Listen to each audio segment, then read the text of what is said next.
There's only a couple of full broad spectrum grandmaster plants out there, and it's mushrooms and it's cannabis. If we did what we had the knowledge of and we scaled it, and people actually saw this plant as a non-harmful plant, then we would be able to really make an imprint on a planetary level for the goodness of the planet and actually the benefit of the people. The big aha moment for me was when there was a patient in 2009. She was stage 4 cancer, sent home on hospice. It had spread down her spine, up her brain, in her lungs, all over the place. In 24 hours, she went from hospice to being able to sit up. From a swipe of high tea inside the mouth, within a week, she was back. Dani Fontaine, thank you so much for being here. Thank you. Thank you for inviting me. Thank you for having me down here to old Texas. Yes, yeah. It's weird. At the time of this recording, it's much warmer where you live in Colorado than it is here in Texas. Which is wild. Yeah, wild. It was 92 degrees yesterday. We went to dinner last night, my wife, kids, you and I, and it was super warm yesterday. We actually had a pool day yesterday, Yeah. and then today I'm back wearing a sweater and it's freezing outside. It's like 36 degrees this morning. Sounds emotional like Colorado weather. Yeah, it's insane. It's insane. And we can speculate all day on whether it's geoengineering. I like to think that it's like partially that, partially like maybe the Earth's natural rhythms, but then also the chaotic energy amongst mankind right now. And Yes. we're the stewards of this Earth, and that having a factor given we're so chaotic.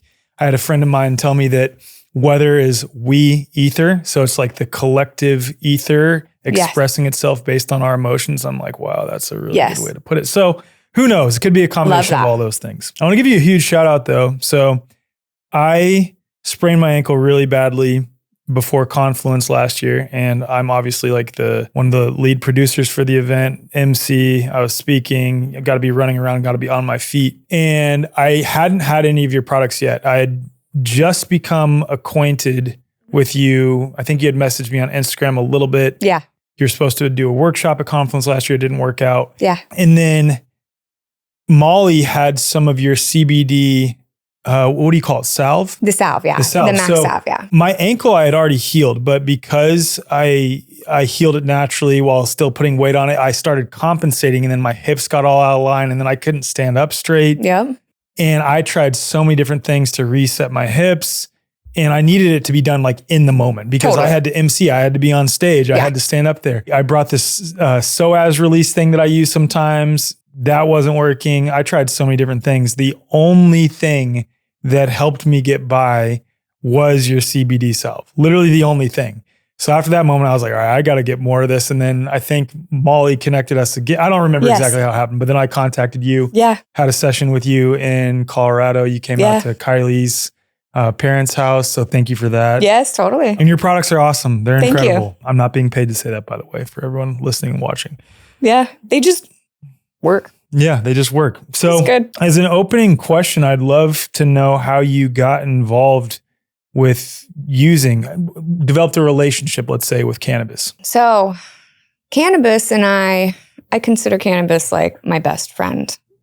Some people have friendships with humans. Some people have friendships with plants, believe it or not. I'm more of a plant verse person, although I love people. I do love plants, and I've had a connection with cannabis. She was introduced to my life when I was 12. So like as a young, rebel out there, just being 12 and hanging around the wrong people, it came into my life. Little did I know that what an impact it was going to make in my life. I was just like, didn't even really get high the first time. Didn't really even like getting high, honestly, until I became working with the plant, and it made me more functional. It was more of a functional tool than a high, because we'll get down into this. I have a mutation in my genetics that actually cannot process this enzyme called FAH, which is anandamides, which is one of our endogenous endocannabinoids. It's personal enzyme. So I shouldn't, me personally, be smoking too much THC, as THC represents anandamide. It's phyto twin is what I like to call it. So I shouldn't really be smoking a lot of THC. However, my life story is I smoked a lot of it. And then I suffered and have been dealing with certain types of health issues. We will get down into this conversation of a rabbit hole if you'd like to. This was me wanting to understand more of the plant, how it works on all the thousands of people that I've helped over the 18 years that I've been working with it, understanding how the plant has worked with the people. She's also taken me on trips around the world to go and plant her everywhere to help be provided for people because she wants to be given away. So I look at myself as a steward for the plant in physical form that's actually listening. There's a lot of people that are stewards of all types of things. They just take it in an egotistical form and turn it into a money-making process and forget about what the intention of the first ding-dong was. You know what I'm saying? Totally. The first download. Why they got into it in the first place, whatever they're doing. Yeah. Like, why are you here? Well, I'm here to actually to help people. And there's been a lot of people that have tried to deter that process, whether it be investors or people that don't believe in it or want to crush it, whatever it is.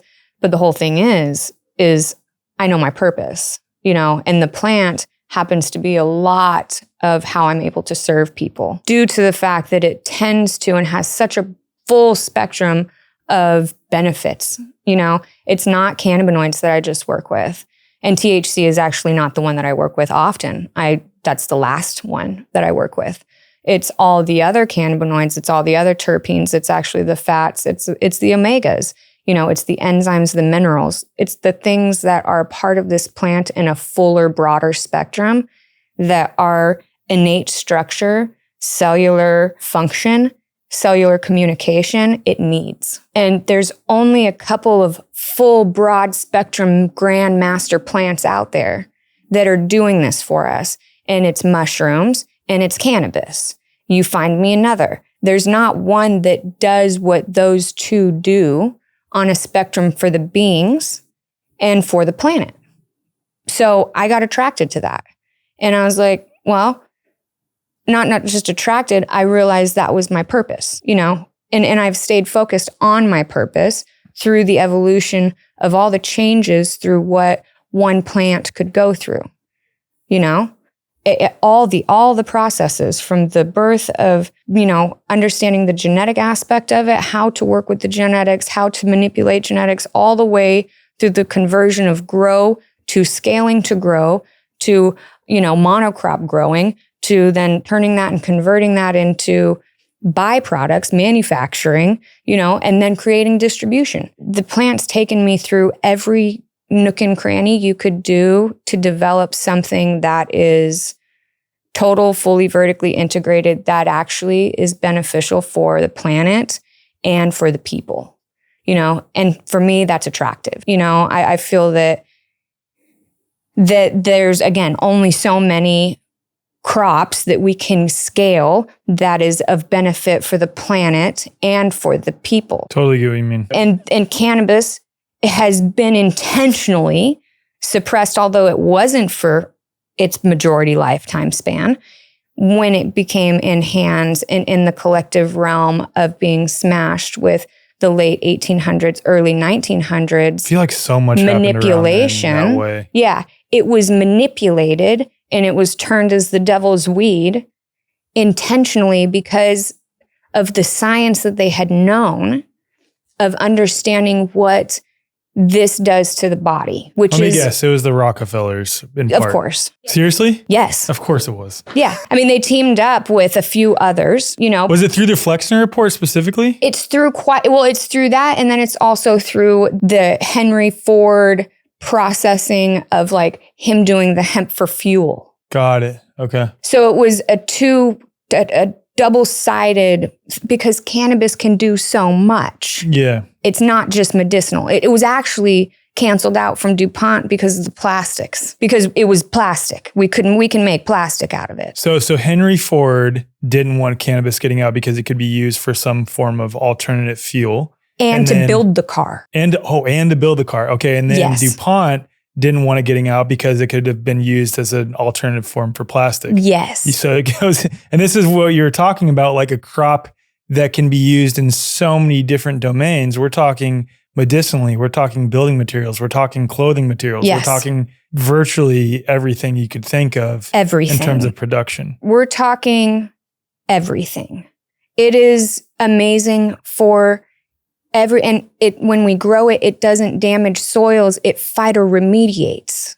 Do you know what I'm saying? Like when we're growing large scale monocrops of wheat, soy, corn, these things, we're damaging the soil in the process. We could be intelligent human beings and just convert the crops, but people are so suppressed in their imprints of what they've been taught that they aren't willing to look above and beyond at the fact that, oh, we can monocrop this crop if we just turned it into industrial products and not cannabinoids. Well, you see that right now, right? And I haven't paid attention to this, but I know it within the last 6 months, if I remember correctly, something happened with the Trump administration wanting to squash hemp production in the United States. Yeah. And it was under the guise of, the primary focus rather, was several Republican senators and congressmen saying that this is a dangerous plant to have out there because when kids smoke it when they're 16 and 17, and they cited some cases where some kids crashed a car and killed people. I'm like, yes, that does happen, but that is such a tiny sub-factor. And that's the problem, is that the overwhelming majority of society, when they think of the word cannabis, they automatically think of someone getting high off their ass smoking weed. That's immediately what they equate the plant to. Period. And that's not what we're talking about here.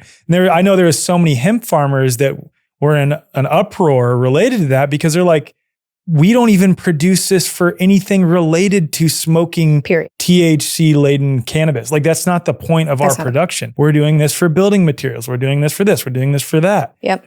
Yeah. I mean, we can even build supercapacitors, which is the most phenomenal aspect out of the plant. So we can replace graphene with the supercapacitors because they're 1,000 times more efficient in conduction than a graphene battery. And we can do this out of the fibers of the plants. Wow. You know, this is a study that me and my family were a part of, actually out of Colorado in 2015.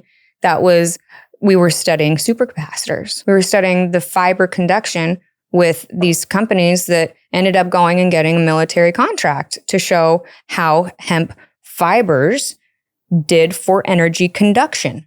Wow. You know, I mean, if we did what we had the knowledge of and we scaled it, and people actually saw this plant as a non-harmful plant, then we would be able to really make an imprint on a planetary level for the goodness of the planet and actually the benefit of the people. Like, it is a carbon sequester and it is a phytoremediator.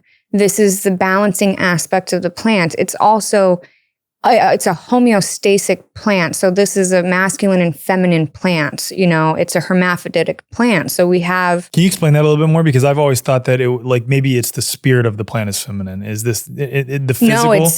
No, the spirit of the plant it's a masculine and feminine aspect. It's a balancing aspect of the plant. And because tobacco is male, right? Like grandfather energy. It is. And you could say it's very feminine leading because of what it does to our estrogen and the fact that it's very creative. But there's two components to the plant. You have the energetic aspect, which is the essence, the feeling, which we can connect to through the compound of THC. Okay.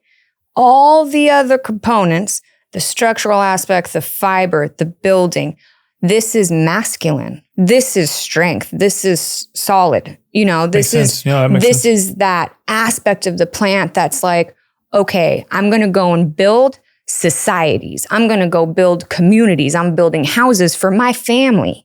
You know, that's what I'm doing, putting clothes on, I'm feeding them. That is the masculine aspect. The feminine aspect is more of this like dance with the plant where you get to be creative. You get all this beautiful colors and scents and aromas and products, and you get to feel good with it. You get to make love with it. You get to do all the things that make you feel enhanced because it's neurochemically playing with you. You know, that's a female. Yeah. That makes sense. You get what I'm saying? Yeah. She gonna play with your brain. And that's what it does. Yeah. And your gut, you know? So that's what she's gonna do. She's gonna play with you. And that's how the plant comes across. And that's what it is. So when you consume it, That's why we got to be mindful of how we work with the plant. And if we're too feminine with it, yeah, we're going to be feeling a lot of more of that feminine energy. And yes, it's going to chemically convert things on us on a physical level, especially if men are smoking a lot of THC. That's what I was just thinking about, is how many men have become emasculated, sort of like just flaccid, just mellow, apathetic. Yeah, totally. I'm talking about on the extreme end. Totally. I'm thinking of some of my friends who, like one of my good friends, homeless for a long time. And I'm like, bro, you're literally all you do is smoke. That's all you do. And like talking about, well, I was only late to my job one time and that's why I'm like, bro, you've had this happen with like 6 jobs. Yeah, That's like one of my 18 high school jobs, friends. I'm like, come on, man. Like, I see the issue from the outside is very clear. You're allowing this to emasculate you. Well, and there's a lot of interesting cofactors behind that, because the science is interesting when it comes down to your SNPs and how plants digest, exogenous products digest inside of us. I test people's genetics. Okay, so it's part of my private practice is to understand people's SNPs. You know, we just had this little brief conversation. We don't really believe in genetics, but I believe in the expression. If you frequently tune into the Way Forward podcast, don't skip this one. This is personal. If you've ever felt a shift from something that you've heard on this podcast, if it's helped you to see things more clearly, if it's helped you to break down a limiting belief system, if it's helped you just to generally question, or if it's helped you to feel less alone, then I'm asking you from my heart to help us keep going. We're not backed by corporate sponsors, venture capital money, or big donors, and that has been a deliberate choice. And we've said no to a lot of ad deals that weren't aligned because we don't want our mission to be shaped by products, brands, and agendas that we don't actually believe in. There are a few trusted brands and products that do support us, and we're incredibly grateful for that. But the reality is, this is primarily sustained by our listeners and viewers. Right now, this podcast has roughly 140,000 video and audio downloads a month, and it's continuing to grow. And only a small fraction of that actually help contribute financially. That's not a guilt trip, it's just the reality. We haven't said this directly enough, so here it is. If you'd like this podcast to continue, please help support us by becoming a member of thewayforward.com. If even a small fraction of listeners and viewers chose to support, we'd be able to easily sustain this. A membership at thewayforward.com is $99 annually, which amounts to about $8 a month. Think of it like a couple organic kombuchas at your local health food store, or maybe a fancy latte every month. And also think of it like this. In addition to ensuring that we can continue, you're actively supporting yourself in the process. Thewayforward.com is a private membership platform that allows you to instantly connect with aligned people, practitioners, farms, schools, restaurants, and more in your local area. And if the platform isn't for you, we've added a donation option as well. You'll find both of those in the show notes. If you've received something from the show, please consider giving back by becoming a member so we can continue to reach people, not just as a podcast, but as a movement for something good, true, and beautiful. Thank you so much for tuning in, and thank you for walking this path with us. And this is where it's like, okay, I've said this before, for example, obviously there is something that they are measuring that is chemically similar across people. That's not to say that what is literally called the dogma of DNA, it's called the genetics dogma from Watson and Crick, is actually true as they say it is.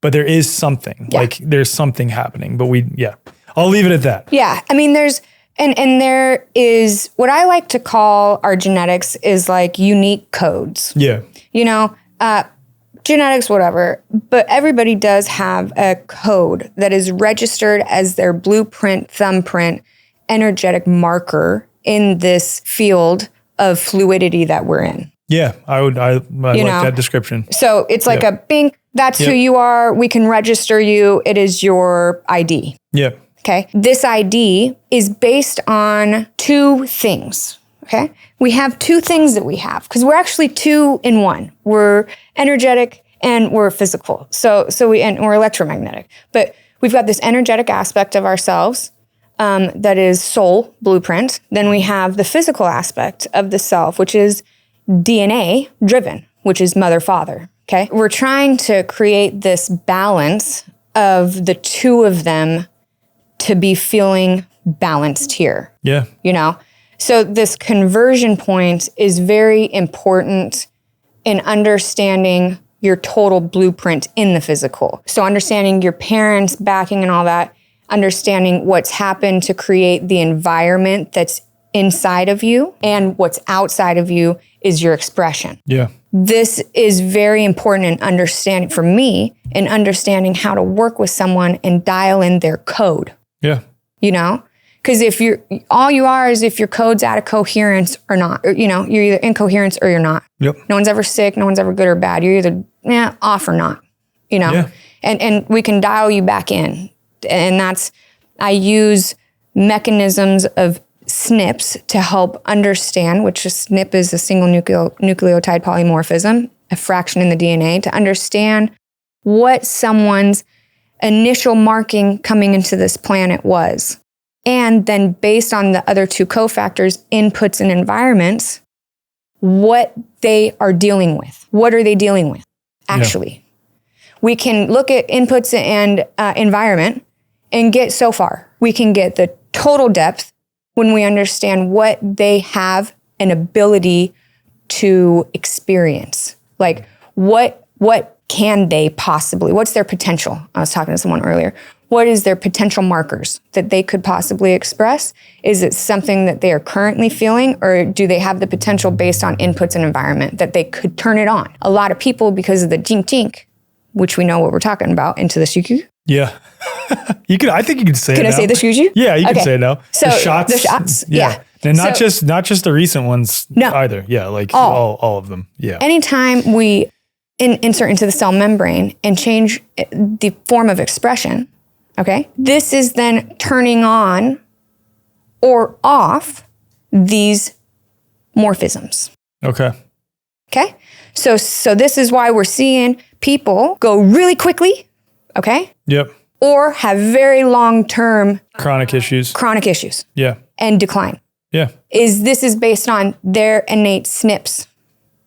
Period. It's so interesting too. Period. There's nothing more. It's definitely not environment and inputs only. To me, that one cofactor is the deciding factor, is how that shot's going to work inside of you. Interesting. Period.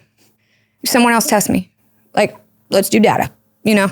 I'm down to do some tests. I love people challenging me. It's one of my favorite things because it helps me learn more too, and I'm all about understanding the depths of the depths. How many people have you worked with over the course of your time? Let me actually, before I even get there, you were talking about how you were originally like a cannabis user. Then you started we went very far. That's okay. Right. Sorry. It's okay. This is my job to bring it back. It's all good job. Good job. So when did you start working with it professionally, like in a professional capacity? And then when did it expand beyond okay, I'm smoking THC to now I'm using this plant in all of its medicinal purposes across the full spectrum of medicine that it has innate to it? 2008, my son was born. I was a young mom when my son came. He turns 18 in May. So he came in 2008. 2008 was the year that I registered to become a cannabis entrepreneur in the legal realm. I had been allegedly hustling before that. Okay. Allegedly. And that was where I got... Do you know Ryan Sprague? I'm sorry. Another side. Do you know Ryan Sprague? No. I got to introduce you to him. Okay, keep going. Sorry. So, we just introduced into that lifestyle, I guess. And I was like, I could do this forever. And my son came and I was like, what am I going to do with my life? Well, I guess I'm going to do cannabis related stuff. And oddly enough, very divinely driven, it was the year that they started releasing licenses in Colorado. Got it. It was the very first year, 2009 was when they first released. I was the second licensed edible company in the country. Wow. Yeah, because Colorado was first legal, you know. California had some from back in the 90s, but like for more public use. Yeah. Like medicinal, more public use, going in this route of, okay, we're going to have dispensaries and stuff like this. So became an edible producer. I brought on my mom. My mom became my business partner. So I've been working in the space for 18 years with my family. So my mom has been my manufacturing and production partner, and my dad has been my agricultural production partner. So he does ag stuff. We do farming with him, industrial, because he's masculine. My mom, we do all the fun, feminine things, production, manufacturing, development. So that's kind of how I work with my family. They are not married. I've brought my family back together in that way. That's cool. And we came back together through the plant. That was part of the lesson also, was come back into coherence through my mother and my father. And so what was the impetus for you to start doing this in the first place, though, to like start working with it medicinally? So the big aha moment for me, like I loved being around the people and seeing people enjoy their life a little bit more when they were a little high. That was one of the first things. I was like, oh, people are a little bit more cooler, they're mellow. But the big aha moment for me was when there was a patient in 2009. Her name's Terry. She was late stage for cancer, sent home on hospice. It had spread down her spine, up her brain, in her lungs, all over the place. She was home on hospice, ready to go. She was like 35 years old. Her parents, so back in the day, there was no metric for people to call and ask questions to. It was before that time. So you had to actually put your phone number on the back of the labels, and they would call you and ask you the question because you're the producer. So we would get calls all the time of patients and people that needed help and had questions. And in that process, my mom and I started learning a lot more of the plant because we had to. It was forced in a way, you know, like we had to know our stuff. And so this elder woman called. She said, my daughter has this edible. She's home on hospice. She's very uncomfortable. Is there anything that you can bring me that would potentially help her feel more comfortable? It was more just about comfortability at this point, right? It was. Yeah. Yeah. And I was like, yeah, be right over. Yeah. And because I was so of the mission of helping and giving people what they needed to just figure out. The plant started bringing people to me that just needed help. And so I started getting on board. I answered all the phone. I was like, yep, done. And I was like going to all the places and spaces that the plant was calling me to. All the sick people, thousands. She was the first one, though, that imprinted in the fact that this is going to change every person I work with life. Wow. You know, because in 24 hours, she went from hospice to being able to sit up. Wow. From a swipe of high tea inside the mouth, okay, then put into a warm cup. She drank water the next day. Then they gave her broth. Then it went into soups. And within a week, she was back. What? And she had stage 4? Stage 4. Whoa. So and again, you were just, okay. I was there to just let her go off. You were like, okay, yeah. Like, go home. I'm just going to, I'm going to help you be comfortable as you transition out of this life. Dude, and now I'm a death doula because of the plant too, because I've been a part of so many transitions. This is pretty incredible though, because you were just 100%. looking at the time like, oh, I'm just going to help. Yeah, I'm 21 years old. Like, right. I'm a blissful like little child at the time. Yeah, I'm just going to help her be comfortable in her process out. And then all of a sudden, after a week of working with cannabis, she's back. And she's back. It changed mine and my mom's life. Wow. We were both like, whoa. Yeah. She's still alive to this day. No way. Yes. Wow, that's hair incredible. grew back, kept sending me pictures of being with her family. That's amazing. This is what they do. It's an addiction for me at this point because how could it not be seeing after people's that? joy. Yeah. There's nothing better. Yeah. You know what I'm saying? Like, and seeing people get to be with their family longer. Like, there's hundreds, thousands of people. I've worked with 7,000 plus people in 18 years. You know, I stopped counting at 7,000 because it was just, I get probably 10 to 20 people a week still. You know, they just come to me. They need help. They need direction. They need access. And they need advice as to what works for them for their illness, you know, their discoherence. Because it's different applications, such a vast plant with so many different options. We can do endless things, especially if I work with just a few other plants, you know? My list of plants is not, I'll work with any of them. I'm definitely an herbalist, but I would say that I have my chosen plants. Got it. You know, that work really well coherently together, that really maximize, you know, cellular communication. The whole thing is getting voltage back into communication. Yes, we can charge, but are we getting back into communication? This is a cellular, this is a signaling issue, okay? We got the voltage, but does the voltage signal? You know, like this is the key. This is the lack in the hack of biorealming. Why are people not focusing on that? Like, this is where long-term coherence, longevity actually comes from, is creating the voltage with the signal and to be able to receive the signal. This is all internal environment, and this is all coherence within that environment, you know? And we got layers. We're not just this. We got 11 other bodies. So involving the whole dynamic of the self, then we really can actually modulate what we need to modulate. It just takes precise focus.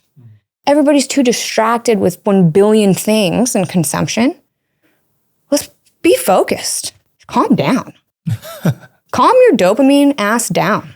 Yep. You know? Oh my gosh, especially nowadays. Relax, bro. Yeah. You know, come back into coherence. Everybody, even if you're up or down, that is out of coherence. You know, it's not just sympathetic. It's parasympathetic. It's people that are up and down and switching between and can't figure out the balance flux point of like, that's my center. How do I do that more? Because they don't even know their own center, because they're either too up or too down. They don't even know what center means. The word homeostasis is like, what? Homeostasis? Well, we have a whole dynamic of a homeostasic biological system, which they didn't tell us about. They kept it from us. They actually tell us it's your nervous system and your endocrine system. They're lying. That's the biggest fraud of medical health, is telling you your nervous system is your coherent system, when you have an actual biological system called your endocannabinoid system, which is actually the homeostasic system. Tell me about it. What do you want to know? Let's go. Speak to me like I'm 5 and give me the basics. It's our balancing system. It is. How is it discovered? Well, this is funny. This is why it's called endocannabinoid and not like electric signaling system. Yeah, it's interesting. Like even the naming, because like I could see where for people it automatically triggers like, wait, you're telling me the system in our body that deals with processing. I'm just putting myself in the minds of someone who would hear that. Yeah. That deals with processing cannabis. That's the primary thing that governs our body's electrical signaling. And yeah. Especially with understanding fascia. But I've heard you talk before that there's like an interplay. There's a relationship between fascia and the endocannabinoid system. Well, so fascia is a space holder. So we'll start with fascia. Okay, start with fascia. Fascia is a space holder. Okay, yes. So fascia is holding things together, and its ability to hold things together is based on receptor health. The receptors are the magic. The fascia is the space holder that holds the magic. It holds the piezo receptors. Okay. Fascia is not piezoelectric. I've heard it is. The piezoelectric receptors are inside fascia, and that's what is embedded in fascia. Oh, okay. So fascia is cellular tissue, right? Yeah. So what are cells made up out of, though? I'm primarily water. I know that. Primarily water, but what holds waters together? Hyaluronic acid is another thing that fascia is made of. Yeah, but what holds the waters together? Because we're a bunch of waters. Yeah. So like outside of us, we're plasma water. Inside of us, we're chemical water. Yeah. Okay, more physical, hyaluronic. Fourth phase water is what I would say. Right? Fourth phase, yeah, but we got chemicals and nutrients and minerals inside of that. Yeah, you know, so it's like a densified, more dense, you know. But within the waters, within our cellular waters, okay, what separates all this is fats. Yeah. Phospholipids. It's a barrier. Our cell membrane barrier is a phospholipid barrier. It's a fat. Okay? So fat, and then what's interesting, what are receptors? Oh, Dani, what's a receptor, Dani? Well, friends, a receptor is a protein, just as we're made up of a bunch of different types of proteins. It is a protein mechanism that is a chain link that sits within the membrane. Okay? So receptors sit in the cellular membrane, okay? CB1, PZO1-2, mechanoreceptors, these things that are modulating vibration, pressure, flow, these are the magic. that are being held within the fat of the membrane that is separating the waters. So like the communication bridge points between them. Yes. Okay. That's what's going on. Got it. Fascia is the cells, as we are just a bunch of one cell trillionized into different functions. Fascia is a bunch of cells. Fascia is a bunch of it's the fat. matrix of it. Yeah, it's the matrix of the fats separating the waters. Got it. Okay. Okay? I can see that. Okay? Yeah. Now, the conductivity is the receptors. The membranes then hold the charge of that. That could be fascia's specialty, but it's not the receptors. There's not a fascia receptor. Yeah. Show me one. Show me one that says fascia receptor. You know what I'm saying? There's not one out there. Okay. You got PZO1 and 2, though, that are feeling this electric and are signaling this information back out. Receiving signal. This is how they do. But it's not fascia. The endocannabinoid system is doing its job like PZO1 and 2 are, or the mechanoreceptors are. And its job, endocannabinoid system, is full data communication. It's the data center. And why is it called endocannabinoid again? You're going to go into that. Endocannabinoid is because the doctor in the 1960s that was studying THC to see what it does endogenously to us when we take it, certain cells were lighting up, certain mechanisms. And so since he was studying tetrahydrocannabidiol, he named it the endocannabinoid system. Okay. Just because he happened to be studying THC at the time. Period. Interesting. And then it went down the rabbit hole of they loved it. The system, the controllers loved it when he did that. I see it now. I see why. It. Okay. They're like, this dude just termed it and we're taking it and we're gonna fucking blow it up and everybody's gonna be afraid of it. That's what I was just about to say. So this is all making sense to me now. Everybody now, this is making sense to me now. Yeah. So if this is the primary communicatory system within our bodies, naming it endocannabinoid system, right as fear related to cannabis is ramping up across the world and it's being demonized everywhere, especially in Western countries, was perfect because this system has major health related, and you could even say like psycho-spiritual, metaphysical implications. And to basically make sure no one looked into it, having the name cannabis associated with it was perfect. Perfect. I get it now. And not only was it perfect, we played it. We took THC as the play. She's the showgirl. And what we did with the showgirl is we did a whole divide and conquer. We did not only mess with your mind, people, we did divide and conquer on a level we've never seen before. Wow. This was the divide and conquer with the racist realm. Yeah, for sure. This is one of the sparks of how to divide people because the homeostasis, the balance of the plant is for us to all be together, period. We're here together. We're one. We are here. Doesn't matter what we are. We're all here together. We're all experiencing this realm together. We're energetically here together. When they divide, that was one of the best moves that they'd ever done with the plant. I mean, better than what they did with, cocaine even, is they really went hard with this one and went straight to the beings. It was like, we're going to divide everyone. We're going to not only fearmonger you guys, not only are we going to start charging and putting and dividing all dark-skinned people away, but we're going to make everybody hate each other.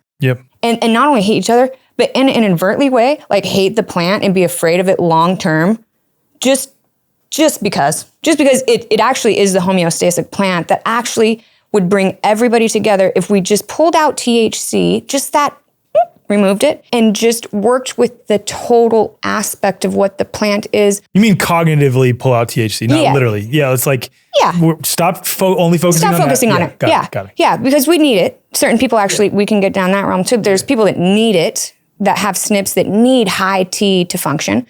Anyways, but more so look at the plant and be like, oh, everybody needs clothing. Everybody needs food. everybody needs to be able to build a house. If we look at it in a way of function and being able to develop community and work together and that's that masculine aspect though. You know what I'm saying? Yeah. Like we need that. We need both to be able to be present in order to have the full experience with the plant. Yeah. And then people alike, because if people just look at it as like this THC thing, we're never going to, because plants do bring people together, just like animals do. We bond over these beautiful things that we get to experience in life, and plants are a big bonding space. Sure. There's tons of plant nerds. I mean, consider me top with the top nerds out there. I could carry on a conversation about biochemistry and physics and the whole thing with plants 24 hours a day. That's my jam, is nerding out. And there's communities of these people. Some people look at us like we're odd and stuff until they get into it themselves, and then they go off themselves and start nerding out. Because plants have frequency that is endogenously imprinted in our experience, that when we're around it, we feel it. That's why flower essence, terpenes, aromatherapy, why it works so well. We get chemical reactions from these because we've evolved with them and they've helped us balance through eons. Yeah. They know us. Yeah. We know them, not as well as they know us. They know us like they're our parents, better than our parents.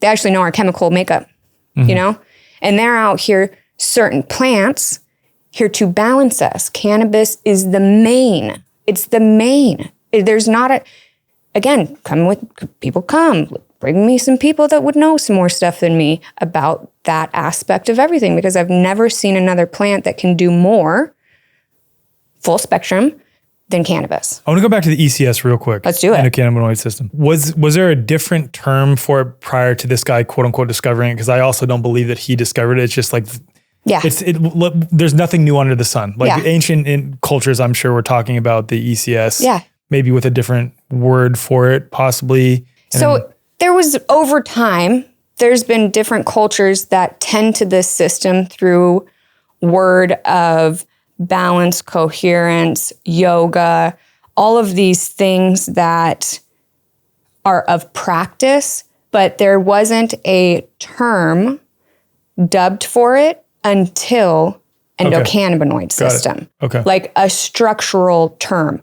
Now they were studying components of the system, the proteins, the enzymes, the lipids, back 1800s. They knew the system's mechanisms and communication factors. There was no term, because it's so vast, as it's in every cell. People kind of get blown away by that. It's not just in every cell, it's in every function of every cell. This is the interesting aspect of it. It's down to the nucleus. We got it sitting MTCB1, mitochondria CB1 receptor. We got a mitochondrial CB1 receptor. Point out another mitochondrial twin receptor. You know what I'm saying? There's not. Why do we have an MTCB1? Because it has to communicate the information. It has to communicate the energy source, the signal, the expression, the total data collection. That's what it is.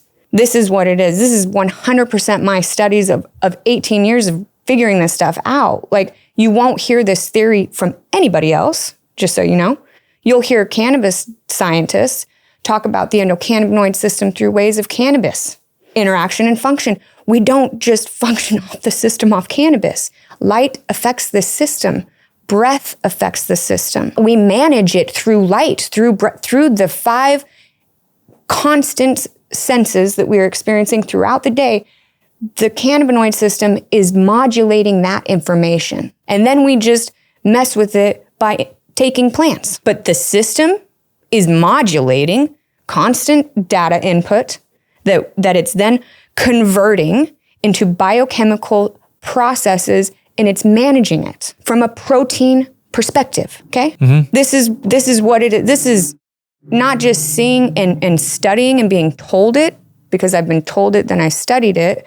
I actually been told all the information before I went to go study, to go to school, to learn anything about anatomy or any of the physiology or any schooling that I went to. It was all told to me first. I had to, because I was always in just cannabis, for people to take endocannabinoid education properly, I had to go and dive into their matrix of education to realize they don't teach you sheet for sheet. Facts. They don't teach you the ECS. Show me. Actually, I'll show you everywhere in all of the medical books where they teach it to us because they snuffed it into the 11 other systems. Really? Yeah. I'll tell you, I dissected it. I have a book coming out that's dissected it. Interesting. Yeah. It tells you exactly how ECS works in every aspect of the self. Not through just cannabis, but the function. Yeah, so we need to mentally separate the ECS, endocannabinoid system. That does not mean cannabis. It's a separate thing. It's a hard thing to disconnect. Yeah, it really is. People will... Even with me knowing that, I'm still struggling too, because my mind immediately goes to... It's hard to realize this is how deep that imprint is, because it's not just you that... Again, if we're talking about mass collective, you aren't the only one that feels this. So you're also going to be feeling the weight of all those around you thinking this also, until that dynamic shifts as well and it gets lighter and lighter and lighter. And people are like, oh, ECS, let's call it the electrical cell signaling communication. I like that. Yeah. Something that is more advanced. Yeah. More mass. Because it is. That's what it is. And they belittled coherence it. System. Yeah, they belittled it. Yeah. To be this only cannabis thing. And I love cannabis-based scientists. They are doing work. They are finding out amazing discoveries. They are dialing how cannabis works in the system. But this is very unique because they're studying it either in a lab or on themselves.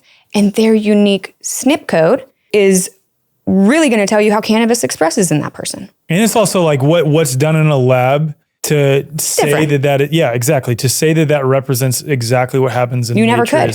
No. That's why I'm a different case than most doctors or scientists or whatever you want to label people as, is because I have human experience, but I also have lab experience. Mm-hmm. I'm a developer. I work in lab. Mm-hmm. I understand exactly what's going on. I'm the biochemist behind the scenes, So I understand the mechanisms of that, but I also know exactly how it works in human bodies. To a T. And I've dialed that ability to understand that to a T to expand outside of cannabis. How does the ECS work in everybody? What is the ECS? What is it? They don't teach us in school. So this was such a deep dive, 18 years of studying and understanding what is this system. And it's so hard because everything is cannabinoid related, all clinical trials. So how are you going to figure out that light affects the system? Yeah. How did you figure that out? Well, there's quite a few things. I have a measurement tool, the BioWell. That really started letting me understand the senses, how it affects the system. I mean, light affects everything, so it's not surprising to me, but I think it's still important to ask. That, and then realizing that the CB1 receptors are on photoreceptors. They're, part of the mechanism of modulating your SCN of light coming in through and modulating through the SCN and coming and being able to dial in the clock. This whole process is endocannabinoid modulated. So learning about what the endocannabinoid system does, I learned more about where it's connected to. When you realize the receptors and what receptors, so my specialty is working with receptors. So when you realize what receptors are on what cell base, you know how to target things differently. Because not all receptors lay on all the same cells. But then you have some cells that have a lot of mass, a lot of density, because they're high function. They're doing a lot of work. But maybe it's not whole body. Maybe it's just a little base, There's different receptor families that are doing the work. Fascia's the holder of these families. It's not doing nothing else but holding the families. Fascia people are going to hate me. I was just thinking they're going to hate me. Listen, you guys can also hate me for this. You don't store trauma. We don't store it. We store chemical signatures. We do not store trauma. If we store trauma, we would implode within about 32 seconds. You know what I'm saying? We store it in our field. Yeah. The field is the base. Yep. the bodies, and then depending on the body of the storage shed, depends on where you got to get into. The body holds the chemical signature. It's like iCloud. Yeah, it makes sense. That totally makes sense to me. Yeah. Yeah. So you're pinging. Yeah. They're constantly pinging each other. Yeah. So something could come by and it could alert you to ping the memory. Mm-hmm. Then you experience the chemical. Yeah. Or it's a stagnant memory, stuck, and that's the chemical. It's stuck. Yeah, that makes a lot of sense. Yeah. So it's in the intersection between this and this is the ECS. It's the communication factor. It's taking plasmic and plastic receptors, taking it into the ion channels, converting information, releasing the ability to receive or not, whatever the process may be, enzymatically, minerally, whatever it is. And that is what that is. Converting the information to go back out. It's a retrograde signaling system. They call it a retrograde receptor. Oh, interesting. Why is it called retrograde? Goes in and out. Oh, okay. The ability, without force. It's its job to do. Got it. Yeah. Okay. Other things are forceful. Chemicals, processes, needles. It's forcing. Got it. That's its job. Sits right in between the membrane, and its job is pathway and pathway. Just communication. Yeah. Okay.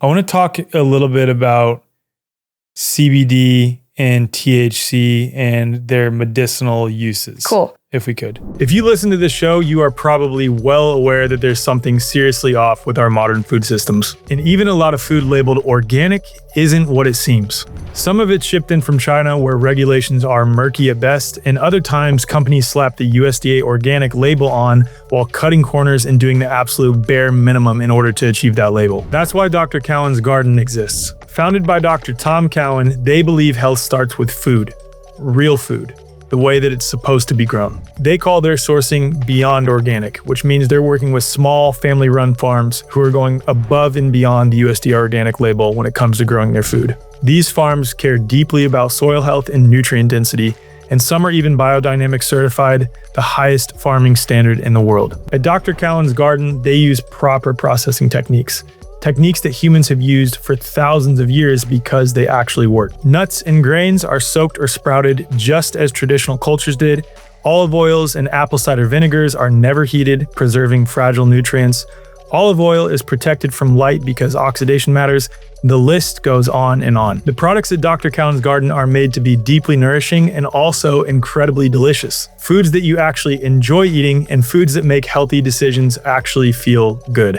Dr. Cowan's Garden is not about fads, it's not about fear, and it's definitely not about following government health recommendations. It's about reclaiming a simple trust in your food. If you value transparency, tradition, and food that respects both your body and nature, head to drcowansgarden.com or just head to the show notes and use code THEWAYFORWARD for 15% off your first order. Welcome back to Real Nourishment. So you're saying off camera that most people can't process THC. I want to go into like the clinical experience of that rather than the intricate subcellular details. Totally. Just to make it more relatable to 100%. People. You'd also mentioned that THC, like they've absolutely murdered us with THC. Like, because like if they're, again, when people think of cannabis, that's immediately what they think of is THC, and they think of smoking it and getting super high. Yeah. The overwhelming majority of people. So yes. just talk to me about that and how most people cannot even, probably shouldn't smoke weed at all. So this is such an interesting play. You know, how things are played in our reality are very interesting to me. And THC is, again, one of the more interesting ones for me, how it's delivered. You know, ultimately, as I told you earlier, I test genetics, SNPs. So mine is focused around endocannabinoid system. So I'm understanding how cannabis is specifically working in someone's system based on these SNPs. Okay, and then I take it into a deep dive and understand the whole aspect of the body and what other things work or don't work in your system. About 85% of people that I have genetically tested do not and should not process THC from an exogenous standpoint. You just can't. And they shouldn't. And it's actually damaging to them on multiple levels, actually. Everything from, you know, let's just I don't want to get too deep into it. It's all cellular communication and processing. So if someone is naturally, based on their mutations, having a disadvantage towards whatever processing, whatever endogenous processing, maybe they can't break, like so with the ECS, maybe you can't break down anandamide. Anandamide is your one of two endogenous endocannabinoids, okay? They're pretty important as they modulate all of your neurotransmitters, your hormones, and your neuropeptides. So it's managing, modulating everything, working with dopamine. So it's pretty important to make sure that you have a good production and ability to move through your own production. Because it's all about produce and move through it, okay? We're shedding all the time, renewing, creating, renewing. All cells are doing this. So you can't break it down. So anandamide and THC are twins. I call them twins. You have your endogenous and you have exogenous. They are twins. It's phyto-twin, okay? Every time we take THC, you shut down your anandamide. Now, for some people, this could be of benefit if you can't, turn off your own anandamide, basically, if you cannot. Now, opposite direction for people that can, okay? Because it just depends on your makeup if you can naturally break this down or if you're having a harder time breaking it down, how all the other biochemical processes are going to act from that point on. And would an indication of that be, let's say you have some of the most high quality, truly organic, naturally derived weed, which is, I'm just like giving a, like, totally. let's say, just as, because obviously most weed today, even the quote unquote organic, is going to be horrible. That's why I asked if you knew Ryan Sprague. I had a whole conversation with him. He is a biodynamic weed grower who's awesome human being. I don't smoke weed myself. The only weed I have smoked in the past like 4 years almost now is if it's grown by Ryan. Awesome. My experience of it is better, not great. But this goes back to if an indication would be if let's say you have the highest quality weed, if you feel better doing it versus if you don't, would that be how would you know? That's not then? an indicator. Okay. So that's one. It's a very subtle one. If you get anxieties right away, or if you start, I get anxiety right away when I start. So that's like a first, yes, like you cannot process it right away. The other ones long term come into more health related issues. Got it. Because long term, if you're smoking something that is shutting off anandamide, you are downstream affecting your CB1 receptors, which is not anything that anybody wants to do long term, because those are your main communication. Okay. When those go weak, voltage gets low. Okay? Things get lower out of communication. It's like your best friend moving across the country. You don't talk every day no more. You know what I'm saying? It's like, okay, and then over the years, you just stop communicating and you guys have your own life. This is just how cells work also, when they're out of communication. We want them to be in communication. We want the ECS. We want the activities and the functions of the ECS to be happening. 85% of pharma drugs have been developed to suppress ECS function. 85%. Interesting. 85%. Because of the function of the system. It is a cellular functioning system. It's communicating us. Period. It'll say in education, oh, it's just based here. It's just based here. You'll just find it here. You'll just find it here. Put all the data together. It's everywhere. It's everywhere. It's everywhere. And scientifically, if we were to go into the science, the structure aspect, it's like it is everywhere. When you say it's everywhere, you're talking about like how the much? Receptors. Okay. And the ability to endogenously, on-demand produce your endocannabinoids. All the other hormones, transmitters, they're just hanging. We on-demand endocannabinoids. This is the main difference between neurotransmitters, hormones, peptides, and endocannabinoids. These are on-demand production. That's why we produce more when we're in our HIIT workouts, or having sex, or listening to music. We feel better. That's our endogenous endocannabinoid. That's anandamide. Okay, got it. It's not oxytocin. Why, it's actually why anandamide. Is it not oxytocin? Because anandamide's managing oxytocin. Oh, okay. Yeah. So anandamide, is that like the precursor to it? Yes. Then? It's everybody. It's everything's. Okay. Yeah. The endocannabinoid system is like the precursors of all of it, of all the processes, and enzymatically, all of them. Interesting. Okay. It's very deep. Yeah. I've got my courses and my masterclass that goes into the scientific aspect of all of it. So like if you want to see where it's located, you can see visually aspects, and I've drawn sketches. Actually, I have a book, like I said. So I have a lot of data and information that you can visually see, and you can also read, and then you can also have sources, because all of this information, not all, but a lot of the scientific information is available for everybody. Mm-hmm. You just have to know where to look. So I know of this case, and this is where I want to go with like THC and CBD. And I know you already mentioned the lady. What was her name? Tanya?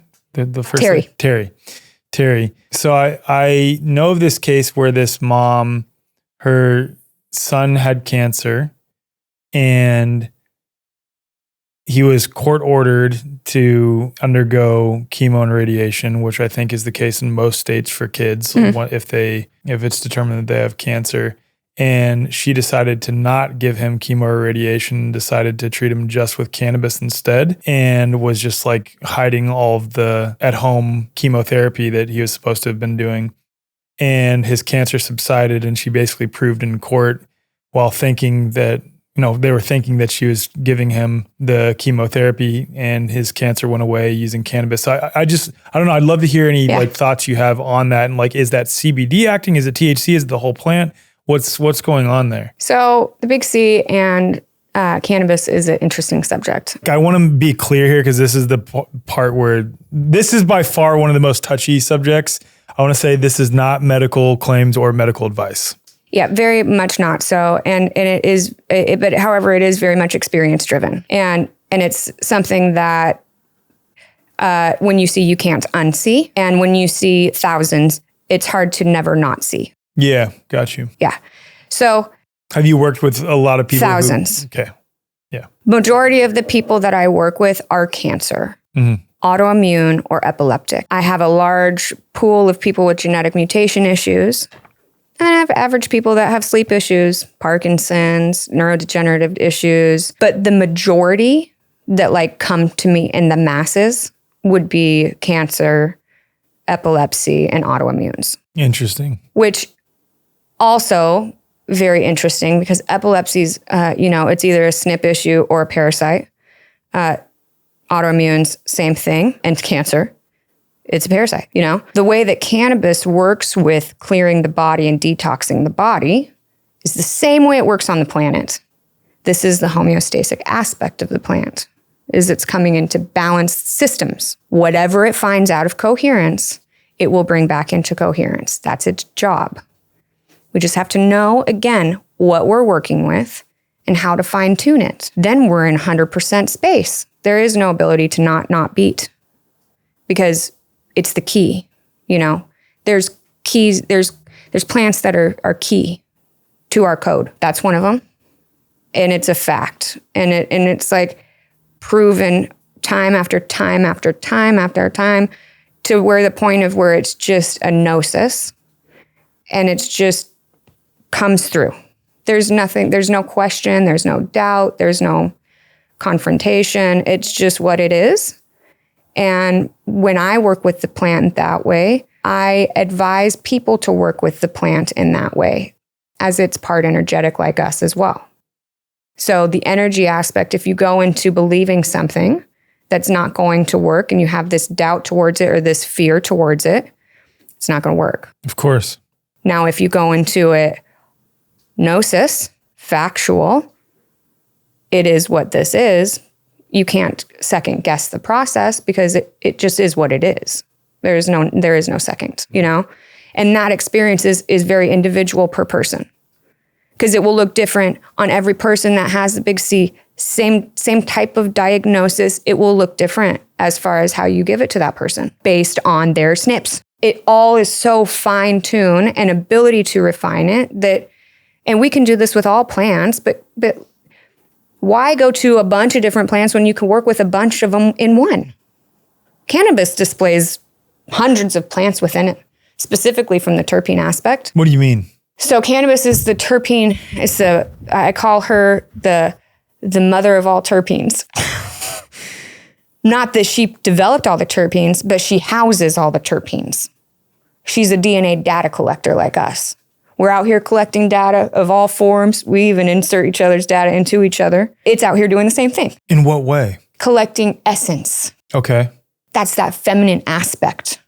It's out here collecting essence, terpenes, aromas, aromatics, amides, these things that are just here to gently modulate our reality all the time.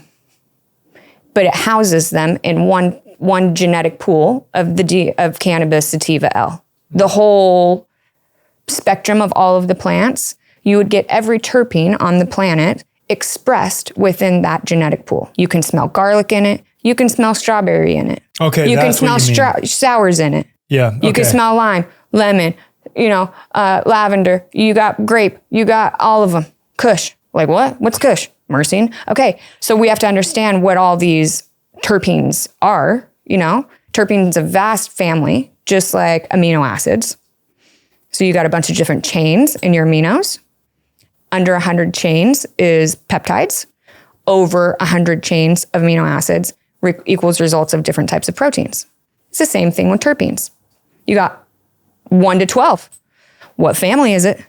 Again, going back to families. Our body is made up of a bunch of different families interacting with each other. That's why community is so important, We're interacting with each other on the inside, bunch of different families. We have to then transmute that to outward expression. That's ECS. It's not nervous system. Unfortunately, guys, sorry. It's not. I want to hear more about CBD now. Yeah. Yeah, like the... CBD is interesting. Yeah. Because we don't absorb it. What do you mean? So when we take it, we don't absorb it. We just signal ourselves to produce our own endocannabinoids. What? Yeah, it's wild. What do you mean? Can you explain a little bit more? Yeah, so like if it were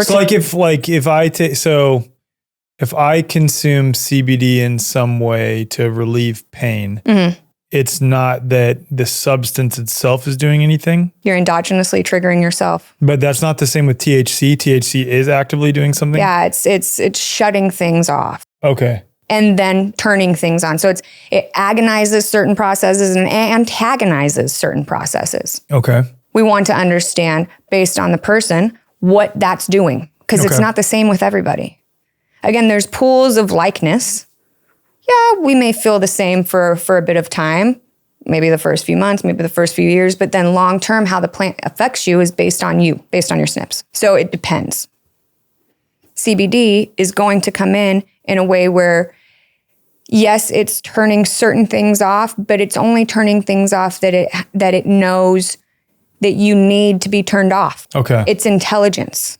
It comes in as source code and is like, you need this. I'm going to shut this off. I'm going to turn this on. I got you. This is interesting. So I have a question then, because I've come to understand, for example, I'll just share how I healed my ankle. So I previously thought that inflammation was bad. And now I've come to understand that no, inflammation is the healing process. Inflammation is a good thing, right? Well, until it's too out of coherence, but we'll get there. Yeah. So, okay, fair. At least in an acute sense, like inflammation is good, which is why the guy who came up with rest, ice, compress, elevate actually retracted his statement in 2015. And now some very few athletic trainers are coming around to understanding that you don't want to ice, you want to apply heat, because it actually expedites the healing process. It draws more inflammation to the area, which is more stem cells, more healing, et cetera, et cetera. And so I healed my ankle by doing the exact opposite of rice. I moved my ankle a ton and I had an ATF rupture. Like it was gnarly. It was purple from my shin down to my toes. I couldn't put any weight on it. And I healed it really fast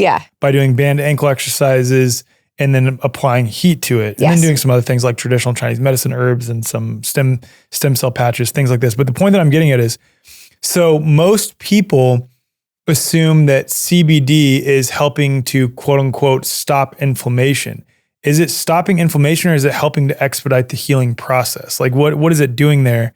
Because you're talking about it signaling to stop certain things. And it does both. Okay. Because it is in the process of rebuilding collagen. Okay.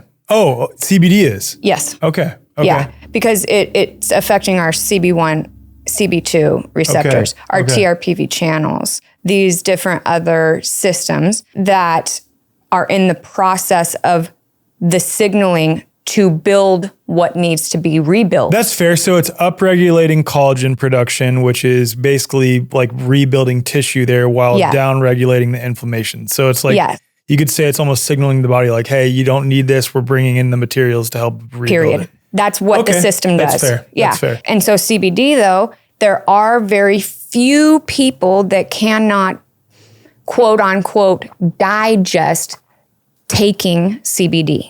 Okay. This comes down again to their SNPs. So understanding, because there will be people, when I take CBD, I've met 3 people in my whole time of meeting people that get headaches from taking CBD. Interesting. Super interesting. It blew my mind when I met more than one person. And then I met the third. I was like, yo, there's something going on here. That's where the analytical assessment for me, I can understand it. Okay, so what do you see with their SNPs? Basically, everything that we consume. Do you see consistency in those 3 people's SNPs if you... Yes. Interesting. Okay. And same with, people not being able to break down THC. It's the same issue. You don't have your FAH ability. There's either something going on, whether you're in excess production or underproduction of that. Okay. And then you don't have the ability to digest your anandamide. Therefore, you don't have this ability to recognize THC. And then on demand, your, enzyme for that, which is called 11-OH-THC. So there's this whole, it's so much mass amounts of information that happen on a cellular level, trillions every second of every day, that we have no clue what's going on. My question on that, so for example... but it's all ECS communicated. That makes sense.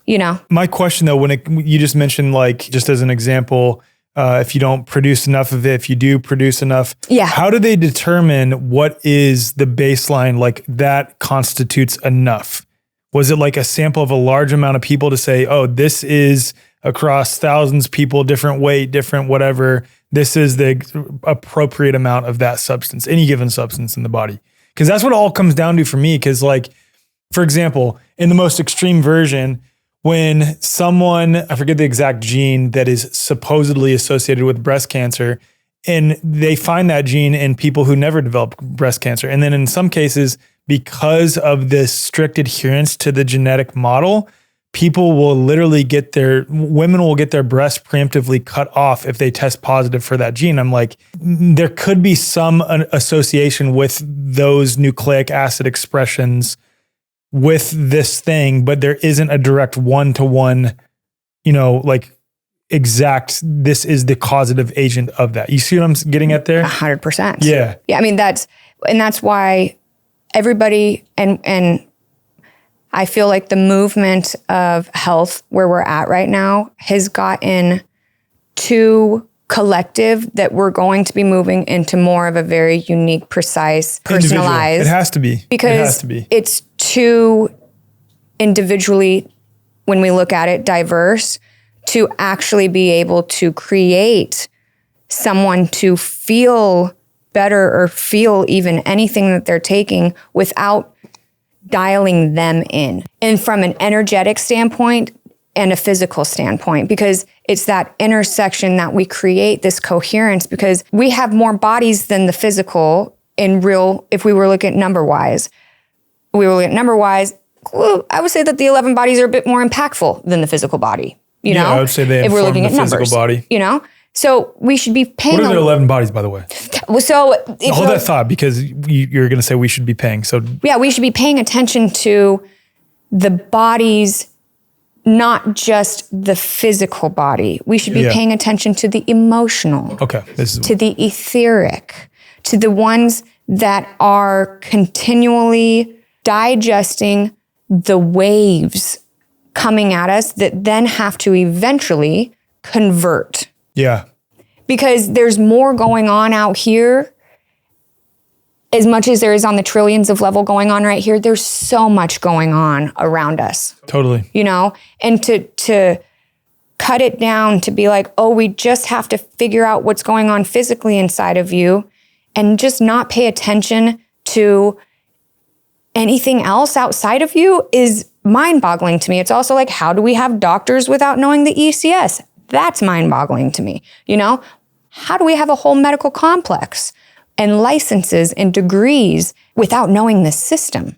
There's a whole bunch of questions I've got, as to why the system is the way that it is. But we need to pay attention to the bodies, not just the physical, because energetically, all of the essences and the things that we are putting in us also have their energetic imprint that also affects this outer realm that we are integrating all the time, no matter what. That's why having plants in a room is epic. Well, you know what? This is precisely why I say that if given the opportunity to have, let's say, a naturally derived molecule and someone says, well, I've created a bioidentical version of it in a lab. I'm like, doesn't matter. That's only the physical property. Period. Yeah. Even if that chemical is identical to the quote unquote naturally occurring one, and you just synthesize it in a lab, I still want the naturally occurring one because that has the imprint, the pure imprint of God. Yeah, I'm not saying that this individual, this hypothetical individual that created this synthesized chemical version of it doesn't have pure intentions. But the reality is human beings are putting their energy, for better and for worse, distorted and imprinting it into that physical thing. And that's the thing. It's like, so much of modern medicine and just quote unquote modern science completely overlooks the energetics of things. It does. I probably did not explain that well, but I think you get what I mean. No, I totally do. And that's part of the play though. You know, they keep the two connecting systems, the auric field system and the endocannabinoid system, out of medical teachings on purpose, because we need them to create the stability within the coherence. We can create short-term coherence. They taught us nervous system. They taught us somatic. Fantastic. I love them as application tools, but they're not longevity tools. To be able to harness what nervous system is doing, somatic is doing, we have to have the base cellular structure to hold the code. It has to be stable. It has to. The communications have to be there. So how do we do that? Well, I mean, our source code, phospholipids, fats. I mean, having proper fat ratios. Like if we're going down the health talk, it's going to be fats and proper, not too much protein, but more of a higher fat diet, honestly. Proper enzymes. Protein too. Yeah. Lots of good, just beautiful phytonutrient foods, because they help digest the things, along with bringing mineral components along with it. So it is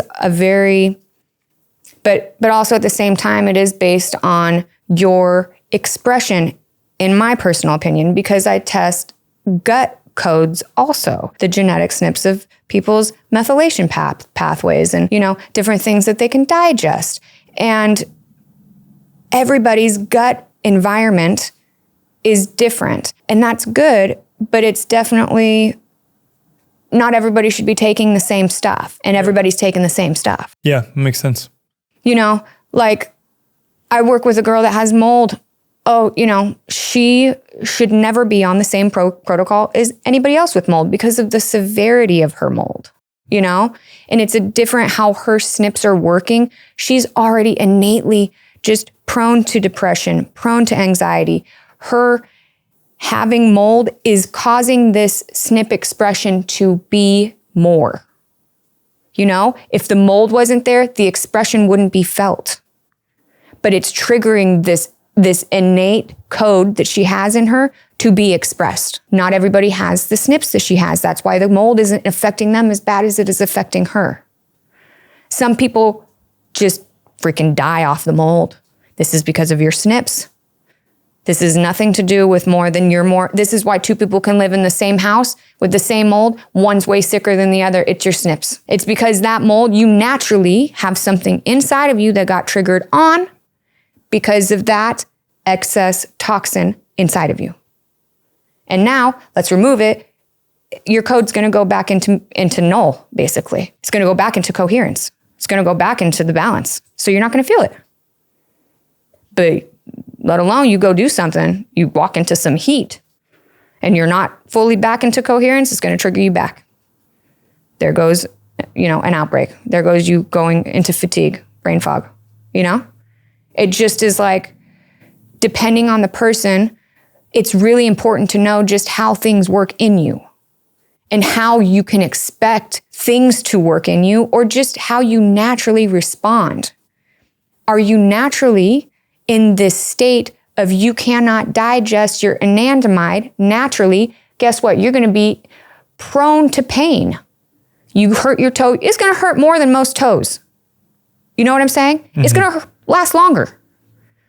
Versus someone that has the ability, that has the FAAH that goes along with anandamide, then they're digesting their on-demand anandamide. It's not stacking. It's not becoming an inflammatory issue, an excess inflammatory issue. You get? Yeah. That's what understanding your personalized code helps you go through life a little bit more and understanding the ECS on levels that we could never get to. I don't know about y'all, but I love bread. But basically, anytime I eat bread, I feel bloated, sluggish, and off, even if it's organic. It's how modern wheat is grown and processed. Most commercial flour these days is roller milled, which strips away the bran and the germ to extend shelf life. You lose natural fats, minerals, enzymes, and fibers of the whole grain. And because it's been stripped of nutrients, synthetic toxic substances like folic acid are added back through fortification. And I love sourdough, I really do. But even that leaves me feeling bloated and sluggish most of the time. So the issue isn't sourdough itself, it's the modern wheat behind it. Fermentation helps, but it doesn't fundamentally change the grain. You can't ferment your way out of an ingredient that doesn't sit well with your body. That's where Pacha comes in. Pacha's bread keeps the traditional benefits of sourdough, but removes the wheat entirely. They use just 2 ingredients, sprouted buckwheat and sea salt. Buckwheat is a seed, not a grain. Naturally gluten-free, self-binding, no gums, seed oils, or industrial additives. By sprouting and fermenting the whole seed, Pacha reduces digestive stress and makes the nutrients actually bioavailable. It just feels good in your system. They also use verified regeneratively grown buckwheat to help support soil health, and unlike many of the other clean brands out there, they're still independently owned and haven't been bought out by major corporations. So if you love bread but hate the bloat and sluggish feeling, and you want to support companies that are independently owned and doing the right thing for the earth, head to livepacha.com or just head to the show notes and use code THEWAYFORWARD for 10% off your order. Pacha is real food that actually loves you back. In what ways are you working with cannabis and other plants to help bring your ECS back online, let's say? So, again, just depending on the person, but ultimately everybody could be on CBD pretty much every day. CBD is one of the things that's coming in as an intelligent source, reminding your body how to produce itself. Okay. So, is it specifically because CBD helps light up the ECS again? It's because it's basically coming into your CB1 receptors, which your CB1 receptors are on every cell. Okay. So it's impacting everything. And the more that you take, the more cellular impact you get. You take 25 milligrams, you only really absorb about 5 to 7.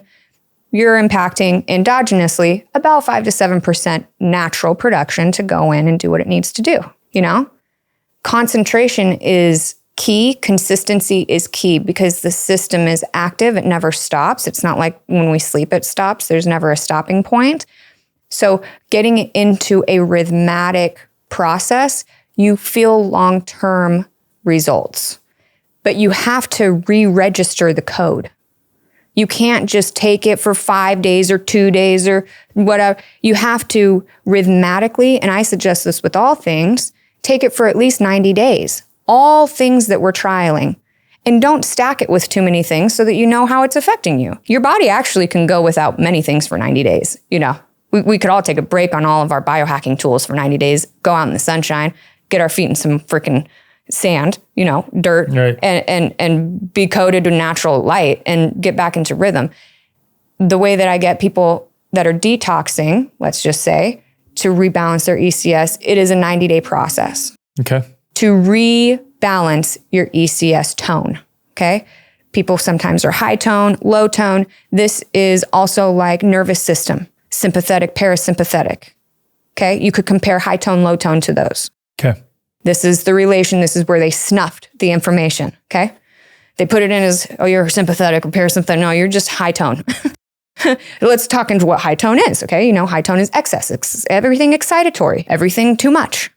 ADHD, anxiety, bipolar, manic, schizophrenic, anything excess, even degenerative, neurodegeneration, Alzheimer's, all the things that are just too much going on. This is high tone. Your body is in excess of producing too much chemicals at one time.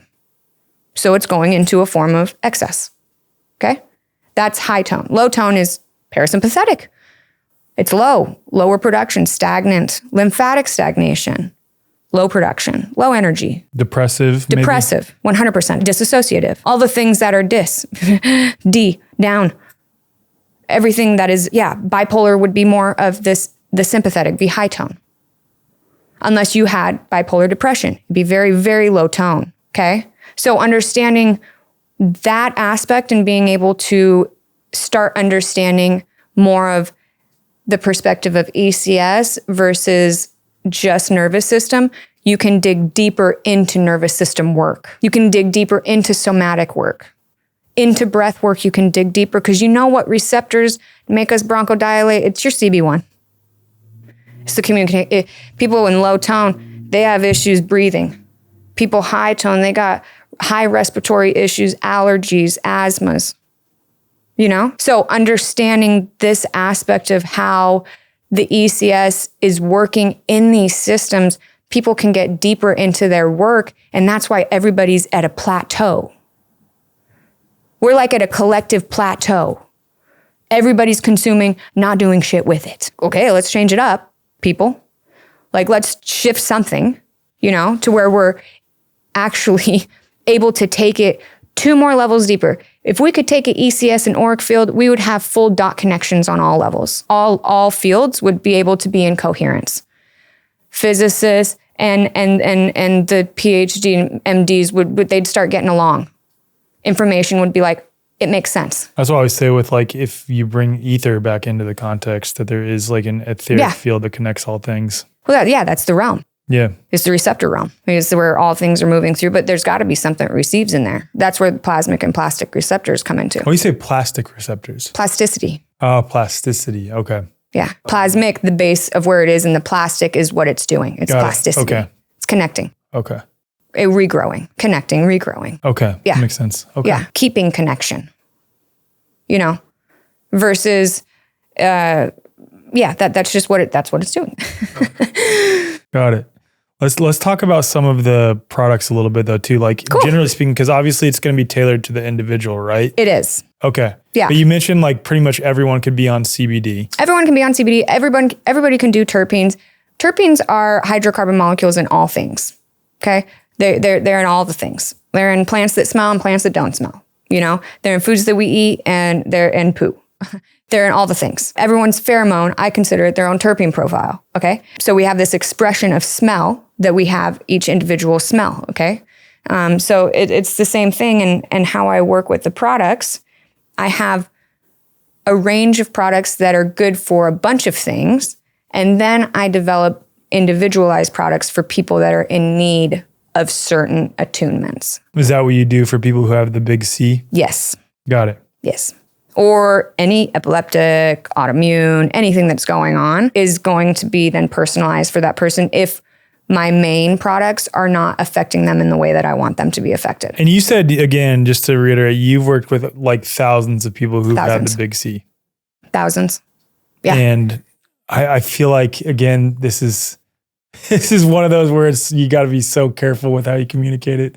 But have you had a lot of success with these people? Grand success. Yeah, I would say that there's, what I see. Maybe let me rephrase that. Have a lot of these people been happy that have the big C after? They have a lot of happiness, a lot of joy. They're able to live life and continue to live life. Cool. And they look at life differently. Now, does it work on all people? Let's have that conversation, because it doesn't. Okay. There is belief factors. Totally. There is consistent. Emotional, I would imagine, as emotional. well. There's consistent use factors. There's potency factors. And then there's the SNP factors. So there's a few things. And then there's people that have been using THC that have suppressed the system, that then want to use THC as the healing medicine, but the code has already destructed base. Does that make sense? Yeah, because they've used THC in a very unconscious way for too much. And that disrupts the ECS system. Got it. THC is the only thing that disrupts the system. Interesting. Yeah, that can That's so come interesting to in hear from you a disruption. That's a cool acknowledgement from someone who works with cannabis. Oh, yeah. Because nobody else will tell you that. Yeah. All the other cannabis people out there be like, oh, it's perfect for you. No, it's essential for some. It's good for some, and it's not needed for most. Yeah, for THC. most. Yeah, you said 85% of people, right? 85%. Yeah, wow. Yeah, and I mean, a lot of the people that are such heavy users are so into this makes me feel good, they don't acknowledge the after effects that they're doing on a suppression level with all their other endogenous processes. So yeah, it feels good in the moment because yeah, it does. Getting high is great. For sure. I've smoked weed more than half my life, For sure it's a great thing. But at the same time, if people knew that you suppress endogenous, needed biochemical processes, you have to have these processes to move calcium through the channels. Do you get what I'm saying? To receive certain minerals, to be able to signal certain codes. This is much more than what they're telling us, teaching us, or what people expect. So we use it in a way that is comfortable to us because it is I like to consider cannabis as what its vibe is. It's here for presence. It helps you become present. Other plant medicines do different things. Presence is the name of cannabis. Presence and homeostasis. It stops the outer world and chatter to help you be like, I'm focused, nothing matters but me focusing on this microphone, me doing my art, me hearing this song, me making love, me working out. That's the only thing that matters right now because I'm fully present. That's what cannabis does for people on a spiritual level, is it brings them into the now, okay? Because they could be going crazy, you smoke a little weed, okay, whatever, nothing matters. Except for this right here, right now. And that's all that matters. Too much of that, not just energetically, but then that does it on an endogenous level. Mm-hmm. It makes us stagnant. Yeah, that makes sense. The codes, the voltage, it actually makes our cell voltage go down. It affects our ability to receive vitamin Bs and the D. It blocks our ability long-term, if we're using THC on all these processes. What about in a non-smoking way, though? What do you mean? Like THC in a non-smoking way? Or just using cannabis that has THC in a not higher profile of THC in a non-smoking way, whether topically or consuming it. I know some people talk about how more of in the Dr. Sebi circles that you're not ever supposed to smoke weed at all. You're only supposed to consume it, put it in smoothies and things like this. But I'll say for me though, and maybe this is still cooking it in some way because it's high heat, but even if I've taken edible, I've had the worst edible experiences in my life, with cannabis. That's funny. Yeah, most people do. Horrible. It's 85% of people. That's why most people hate edibles. Yeah, I cannot stand them. It's because you're then. It was accidental too, which made it even worse. So yeah, keep going though. You were going to say something else. Well, just consuming it, for example, in smoothies and things like this. So because there's healing properties to it though. Yeah, but it's a conversion process. We have to look at it from that chemical aspect, is understanding you have THCA and you have THC. Okay. There is a conversion point that when we put it in our body, it does a different biochemical process. Okay. Then smoking it. It impacts us differently in a processing. So we don't feel it as the way that we do when we're smoking. Got it. Okay. It's a longer drawn out process because the compound has to go through a longer digestive form through the liver because smoke is just the signal. Got it. Okay? Mm-hmm. Smoke's just the signal. Ingestion has to go through the digestion, So it has to get through somewhere, someplace, be triggered, converted, digested down. Can you do that? 98 or 85% of people can't. Yeah. I'll just tell you that. Mm-hmm. They just can't and they shouldn't. When you can't do something, that means you shouldn't put it in your body. It doesn't mean you need it. It means you shouldn't. That just is what that is. Like, that's why people are out here just being consumers, throwing all the spaghetti at the wall and none of it's sticking. And they're just like all confused. Like, well, I thought that was supposed to work for me. I thought that's supposed to work for me. Works for this person. Well, yeah, it works for that person because that's their chemical makeup needs it. Yours does not. It actually probably rejects it. You are not them. Yeah. You are individual. You are special. You are important. You are you. And that is a beautiful thing to be proud of. It's like, and everybody's so involved and indulged in consuming other people's information, bringing it back into, coming back into yourself, into your ECS and knowing your own codes eliminates everybody else. Then you're like, I don't need to take any of that. Actually, I've been wasting thousands of dollars on all of this stuff that does nothing for me biochemically at all. In my mind, maybe it's like placeboing. It's possibly doing some placebo. Great, fantastic. But like, let's do some more impacting instead of wasting. And I think that people are out here just wasting because there's so much great consumption. Our dopamine doesn't know what, our ECS is in such high excess. It has no clue how to come back down because it's just constant inputs. There is no stillness. ECS comes back a lot into coherence through stillness, nature, breath, meditation. That is one of the main constant forces that we can do to modulate the system. It's the stronger ones of them because it's instant. Like I said, the things that are coming through us that don't have to digest, these are how we fine tune ourselves on a daily basis all the time, no matter what. Light, smell, and sound. Constantly smelling things. Not always constantly tasting, but constantly smelling. We have the gustatory system, so we kind of taste and smell things, but olfaction's always on point. It's always going, even when we sleep. Light's always, the code's always going. Receptors in our skin and in our eyes. Yep. Constant. Every cell, trillions. Do you know this much a square inch by a square inch of fascia has 10 to 20 million cells? Okay? The 10 to 20 million cells, each cell has 100 to 1,000, maybe even 2,000 receptors per cell, this much. The quantity of receptors we have overweighs the amount of cellular tissue that we have all day long. So receptor health is key. Then we understand cells.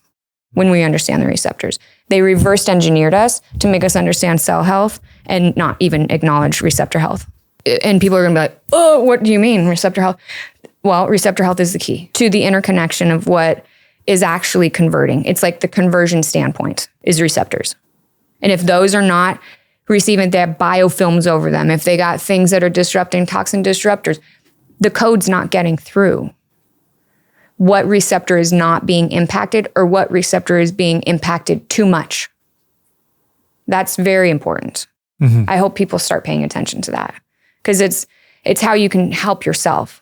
You don't have to go to doctors if you know these things. That's why I love Dr. Gerald Pollack's work, though. I don't know if have you read The Fourth Phase of Water or any of his work? I'm aware of it. I've never read his book, though, but I am definitely aware of it. Highly recommend looking into it because without even needing to get into the weeds on receptors, he's demonstrated repeatedly in his lab over the course of several decades now that water, first off, when it's exposed to hydrophilic surfaces, so water-loving surfaces, forms a fourth phase of water where there's charge easy separation. Water. Yeah, easy water. Yeah. And what he's shown is that infrared light expands the exclusion zone, meaning it expands the water's ability to hold negative charge, which is potential energy. And then UV light excites the area of negative charge, so supercharges it. So it's basically taking like the no-duh that most, if not all, ancient cultures understood. Of course, biology needs to be in the sun, needs to have our feet on the ground. No-duh. It sort of contextualizes it and wraps it in scientific language and shows that, hey, this is why. Yeah. We're water-based beings. Yeah. Our cells are primarily comprised of water. Yeah. If you have infrared light, a good proportion of UV light, and you have negative charge, like quote unquote negative ions that are found in nature, that's what helps put our body into coherence. It is. Yeah. And what's so interesting is actually how the ECS modulates water within the body and on a cellular level. And its control mechanism of accepting the right water code. Because I like to call it fake water or real water. Yeah. Thick water is easy water? No, fake water is manipulated water. It's blank water. Oh, you said fake water. Yeah, I thought fake. you said thick water. I'm like, that's an interesting way to put it. No. Thick water is easy thick water. It is kind of thicker. It's like gel. Yeah. Okay. Fake water. Fake water. Yeah. Yeah. It's stale. It's blank. Yeah. It's not charged. That our body knows, and our endocannabinoid system's intelligence is what is receiving the proper water code to be able to come into on a cellular membrane level and be able to receive the right type of minerals that are coming through that water or not. The endocannabinoid system is modulating the gates that manage this process. So if you could think of on the cells, the receptors, there's often these channels that have gates, okay? They open and they close. Something's got to manage the open and the close. It's triggering on or off. The endocannabinoid system is modulating this open and close of a bunch, if not all, of the channels that are within the cell membrane, okay? These are all the ion channels. Calcium influx, sodium, all the ones that are the influx, okay? This is what is managing and modulating those processes because it has to keep things in coherence. That's its job. Not just light form, but water, nutrients, vibration, frequency, piezoelectricity. It has to understand everything. That's how vast and dynamic the system is it's all systems in one, essentially, modulating them, okay? So it has the intelligence of all the systems, but its job is to control them. Like the air traffic controller manages all the planes. It's a plane. It's like the dude knows all the plane information, but its job is to control all the planes, you know? Mm-hmm. It knows all the mechanisms of how to work the plane, how to fuel it, how to do it, what things need what. But its job, it's got to be up in the tower. It's got to manage everything from the top down. That's ECS. That's what it's doing for us on every mechanism of every level, period. Including water, including dehydration, the collagen, hyaluronic acid. It's a part of all of these processes and managing its production. Does that make sense? Yeah. Okay. Interesting. It's very interesting. And there's studies to prove all of it, which is so fascinating. It's not just Dani information, you know? It's actually proven scientific. This is the data points that this is how the system functions. We're just not telling you. There's a lot of studies on ECS? Yeah. Oh, there's millions. Really? It's the most studied system not educated on. Interesting. The most studied system not educated on, period. And the education that is on it that's public is all cannabinoid related. Yeah, all related to like cannabis specifically. All. Interesting. You won't see one study that doesn't really mention cannabinoids or cannabis or it's the marijuana or it's all opening statements have to do with its relation to cannabinoids of some sort. That's so interesting. Yeah. And what's interesting even further past that is when you start looking at clinical trials that they just completely snuffed off the internet and keep present on Google for you to understand that it's nervous system and it's not ECS, or it's endocrine and it's not ECS, or it's this and it's not that. They do a very good job because you can look up clinical studies that are the study versus the stuff represented, and it's two different studies, but it's the same study. It's just different information. It's nulled out cannabinoid endocannabinoid processing, only teaching you about photoreceptors. Why are we not understanding how these photoreceptors are being managed? That's my question. Everybody's into light. This is like the body has really just like one system, and that is a system of coherence with different aspects of it. That's exactly what it is. Rather than like you have this system, that system, this system, that system. Because it's like, I don't know, the way that I look at that is it's almost like a hyper materialistic view, hyper separation and materialistic view of the body when the body is so complex and interwoven. There's not necessarily different systems. It's that the body has a coherence. It is a coherence system itself. It is. That is modulating in an infinite number of unique ways within the body. You see what I'm saying? 1000%. That's a great way to put it. And I think a lot of people attach to that. Yeah. Because that is what it is. It is the encompassing system. Yeah. It is encompassing all of this, all of every process that we're doing. Mm-hmm. And then they try to minimalize it and obstruct it, to make us feel like only cannabinoids will tend to it. And you need to be afraid of this because actually, look at all this information. THC is actually really bad for you, ultimately. Right.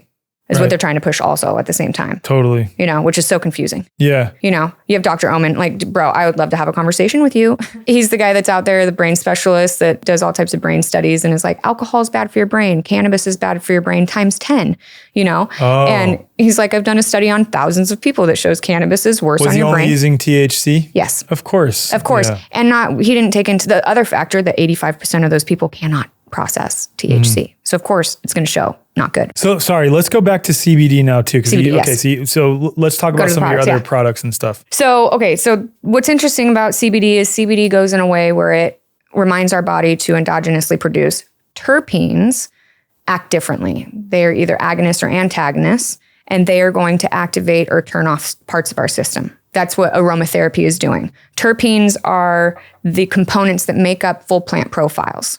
It's one of the components. There's amides, esters, and other things, polyphenols and other stuff like that. However, the main medicinal components and aromatic expressions, you'll get most out of terpenes. Okay. And terpenes have the larger family, the 12 basically families within the whole unit.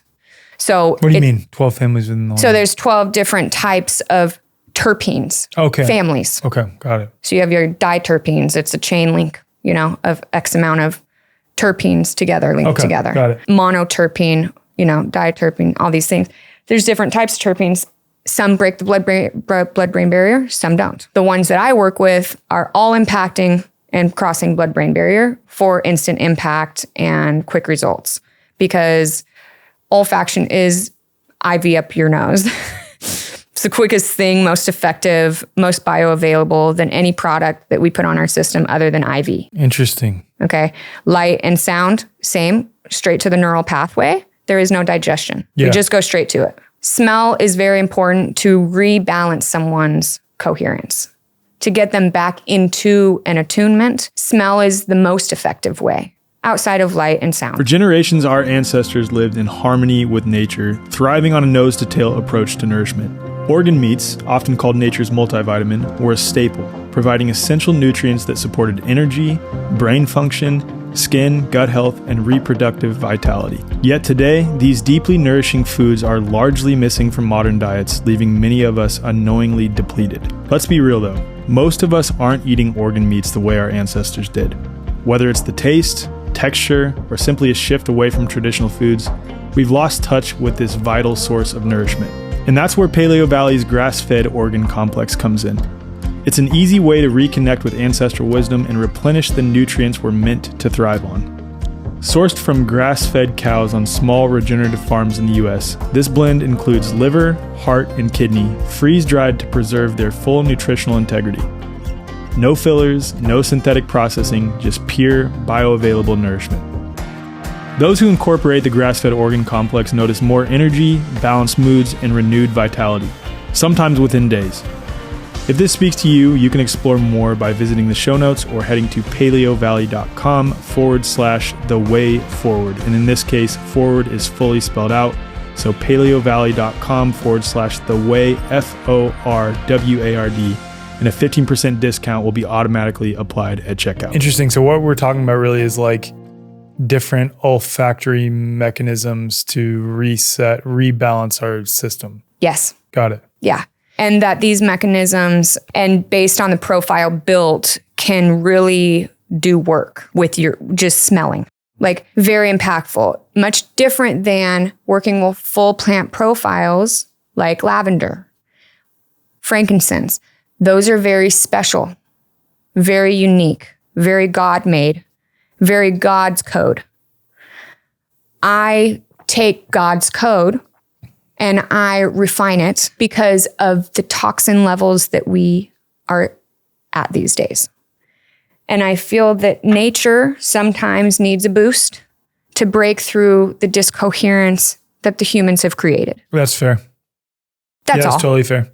It's like people have asked, like, I'm not manipulating anything outside of the fact that we got to break the veil. No, I totally get what you mean. I'll give you an example. Like, people have asked, like, okay, why would enemas ever be a good thing? Is it natural for us to do enemas? And I'm like, well, you could argue, no, it's probably not natural for us to do enemas, like coffee enemas and things like this. But the problem is we've created so much discoherence for ourselves in the modern world that sometimes you have to do a little bit more in some context for some people. Period. To break through that discoherence to get back to a natural state. Yeah, it's just breaking the veil. Yeah, that makes sense to me. Yeah, and there's a lot of veils we've built in us that we need to break. Yeah. And that is not just from our own inputs, but it is from intentional manipulation, Totally. where they're manipulating us from all sectors. And that is really like, man, we just have to reverse engineer with the best plants that are here to reverse engineer with us,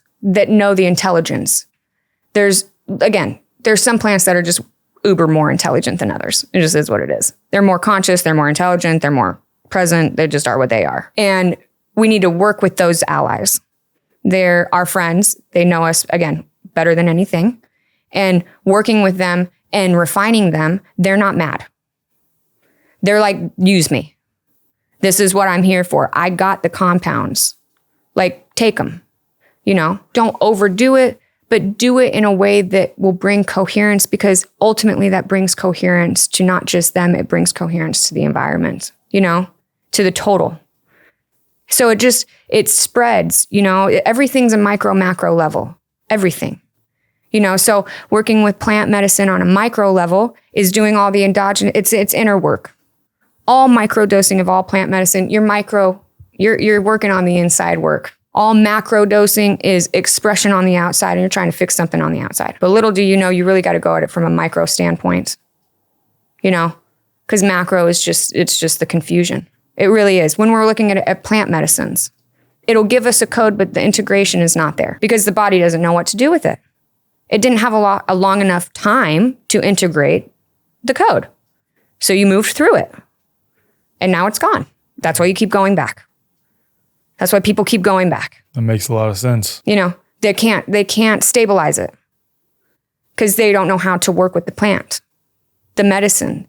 Now, part of my developments is working with people to create their experience of whatever plants they're working with to actually be integrated into the system, not just take it, but that it's actually doing work. And again, this is all personalized refinement. You can't just go do what someone tells you to do, in my personal opinion, unless that person knows your insides. Yeah. And your outsides. I wouldn't trust anybody unless they can explain to a T what's going on the inside and outside of you. Until then, I feel like people need to do their own work. Research, spend some time on yourself. Like, you are so special. You deserve 10 minutes, maybe 10 hours, 10 months. Take some time for yourself, Totally. Stop putting so much outside of yourself. This is us losing and ejecting all of this joule energy, essentially. Like the sun ejects joules, we do too. We're this constant force of output, of just bleeding energy out because we don't know how to harness it. It's like cell voltage. It's like we're just bleeding out because we don't have the right structure, So it just goes. We let it go, and we want it to go for whatever odd reason, because they've manipulated us to want it to go, which is crazy. But it is what it is. And so reverse engineering is a great skill of mine. ECS, great skill for people to integrate if they can. If you guys are willing to look outside of the box and realize you've been lied to, your whole medical term, and that you aren't and have not been taught all of the systems, you can learn something. There's going to be a lot of people with a lot of egos saying, oh, I knew that. Why have you not talked about it? Why is nobody in this hacking space ever talked about ECS? Huberman, none of them, Rogan's, the none of them's, because they don't know. Period. And if they do, it's cannabis. And they're like, I can't talk about cannabis. Large scale, it's going to ruin my platform. Well, it's because you know nothing. It's okay. We'll talk about the other ways you've used cannabis that is not THC. Yeah. So terpenes. Yeah. Direct infusion into the endocannabinoid, direct infusion to CB1 receptors, TRPV receptors, PPAR receptors, the GABA receptors, serotonin receptors. It's modulating the base function because it's one of our base senses. Light, code, smell, and vibration are our bases. Then it gets very more individualized based on gut intake, touch, very personal. But the three main, it's constant. Everybody. So modulating them, integrating into them is the easiest way for the ECS to be modulated. So smell is the strongest, quickest, most effective way. Speaking of someone with a big C, was able to rid it in 4 months based on smell. Just by smelling terpenes. Really? 4 months. 4 months, and it did what stage? Stage 4. Stage 4. Sinonasal carcinoma. Wow. I mean, I get people like this often. Yeah. It's like just 2 to 3 months. You got to stay consistent. You got to believe. Yeah. And you got to just take it. Just be consistent. Do you find that for these people, a lot of emotional things come up with them? Totally. Because I've come to the perspective that the big C is overwhelmingly, if not exclusively, related to some psycho-spiritual emotional thing that they're dealing with. That's why the T helps people move through it so quickly because, again, it's presence. THC? Yeah. It brings you into the present moment. Yeah, okay. It helps you go through this dislodging of forgiveness because it only makes you present. It realizes that everything else doesn't matter, so you need to forgive. So is THC is a better use case for it sometimes for people who do have So that? It's always a good case use for the big C. Really? Always. THC always is? Always, because of its apoptosis ability. Okay. So it goes on a cellular level and helps suicide him, ultimately. Gets him to go and very efficient because that's part of the cleaning house. That's part of its homeostatic ability is to realize you're not a healthy cell. I'm going to kill you. You got to go. This environment is you're impacting this environment too much. You got to go. That's THC's intelligence. It's so smart in a way of it is very feminine. So THC is the feminine compound, if we were to look at it. If you could think of your wife going through things like, that ain't for you, get rid of that person, that's THC. Yeah. It's removing all the stuff out of the system that is not for you, okay? But it'll leave all the things for you there. That's why when people take it when doing chemo or radiation, it actually supports this the infusion of the chemo and the radiation because it's protecting the cells that those would then have killed because that's its job. It's to go and protect then. Not necessarily support the apoptosis aspect, but it knows its intelligence is used to then protect. Protect because chemo and radiation because their chemo's there in the environment and it's got to go in protection mode. Got it. I'll help you kill that cell, but you ain't getting to this one. Got it. Okay. That's my good cell, but I'll help you kill that one. Got it. Wow. I'll actually speed it up, and that's how it works. It works very coherently with chemo. So anybody that comes to me that's using the system and their, tools, it gets fantastic results. Fantastic. Better than you would ever want to expect, to where you are feeling good, no nauseation, no pain, you can sleep, you actually can function in the process of the toxicity, which most people— the toxicity of those substances. Yes, of the chemo that's going in and cellularly devastating you. You can actually function because it's partially protecting, So it's like, it depends. And then CBD, you want always to combine CBD with THC because CBD supports THC's digestion processes. So just like CBD, when we take it, it helps us endogenously produce, but it also reminds us to bring on enzymes. So the lack of ability to produce with the THC, it reminds us and it brings it in like a coherent way. Like, oh no, you got THC, you need that enzyme. Let's go. I'll help you charge ATP. Let's go. CBD, it works on the MTCB1 receptors, which is directly mitochondrial related. So it's going to charge essentially what it needs to charge and to suppress what it needs to based on your environment. Yeah. What are some other uses aside from the terpenes with CBD? So the terpenes have lists and lists and lists of phenomenal benefits. Just like you can look into aromatherapy and find a slew of different studies that are fantastic for aromatherapy. It's the same thing with terpenes. They're just targeted. It's like targeted use versus full spectrum use. You know, I look at the terpenes as like I'm targeting a specific family of receptors or a specific cell group that I want to go after, that I know receptors sit there, that I know I can modulate based on smell or topical or suppository, you know, and I just know for a fact, just based on studies and data, how it's going to react. That ideally, now if it doesn't work that way, that I come into the situation and be like, oh, this is how it should be, this is what I expect, and it doesn't work that way, then it's a SNP issue, and then we figure it out from that point. We reverse engineer. You know, if it's not just like a broad case use, like, okay, that should work on you like it works on this person. If it doesn't, that's a SNP issue. So what are the things, without getting into SNP issues, like that generally, I know you mentioned like everyone can use CBD, but like, let's say, I don't know, give me an example of like something that a lot of people deal with that you then, okay, I'm going to give you this.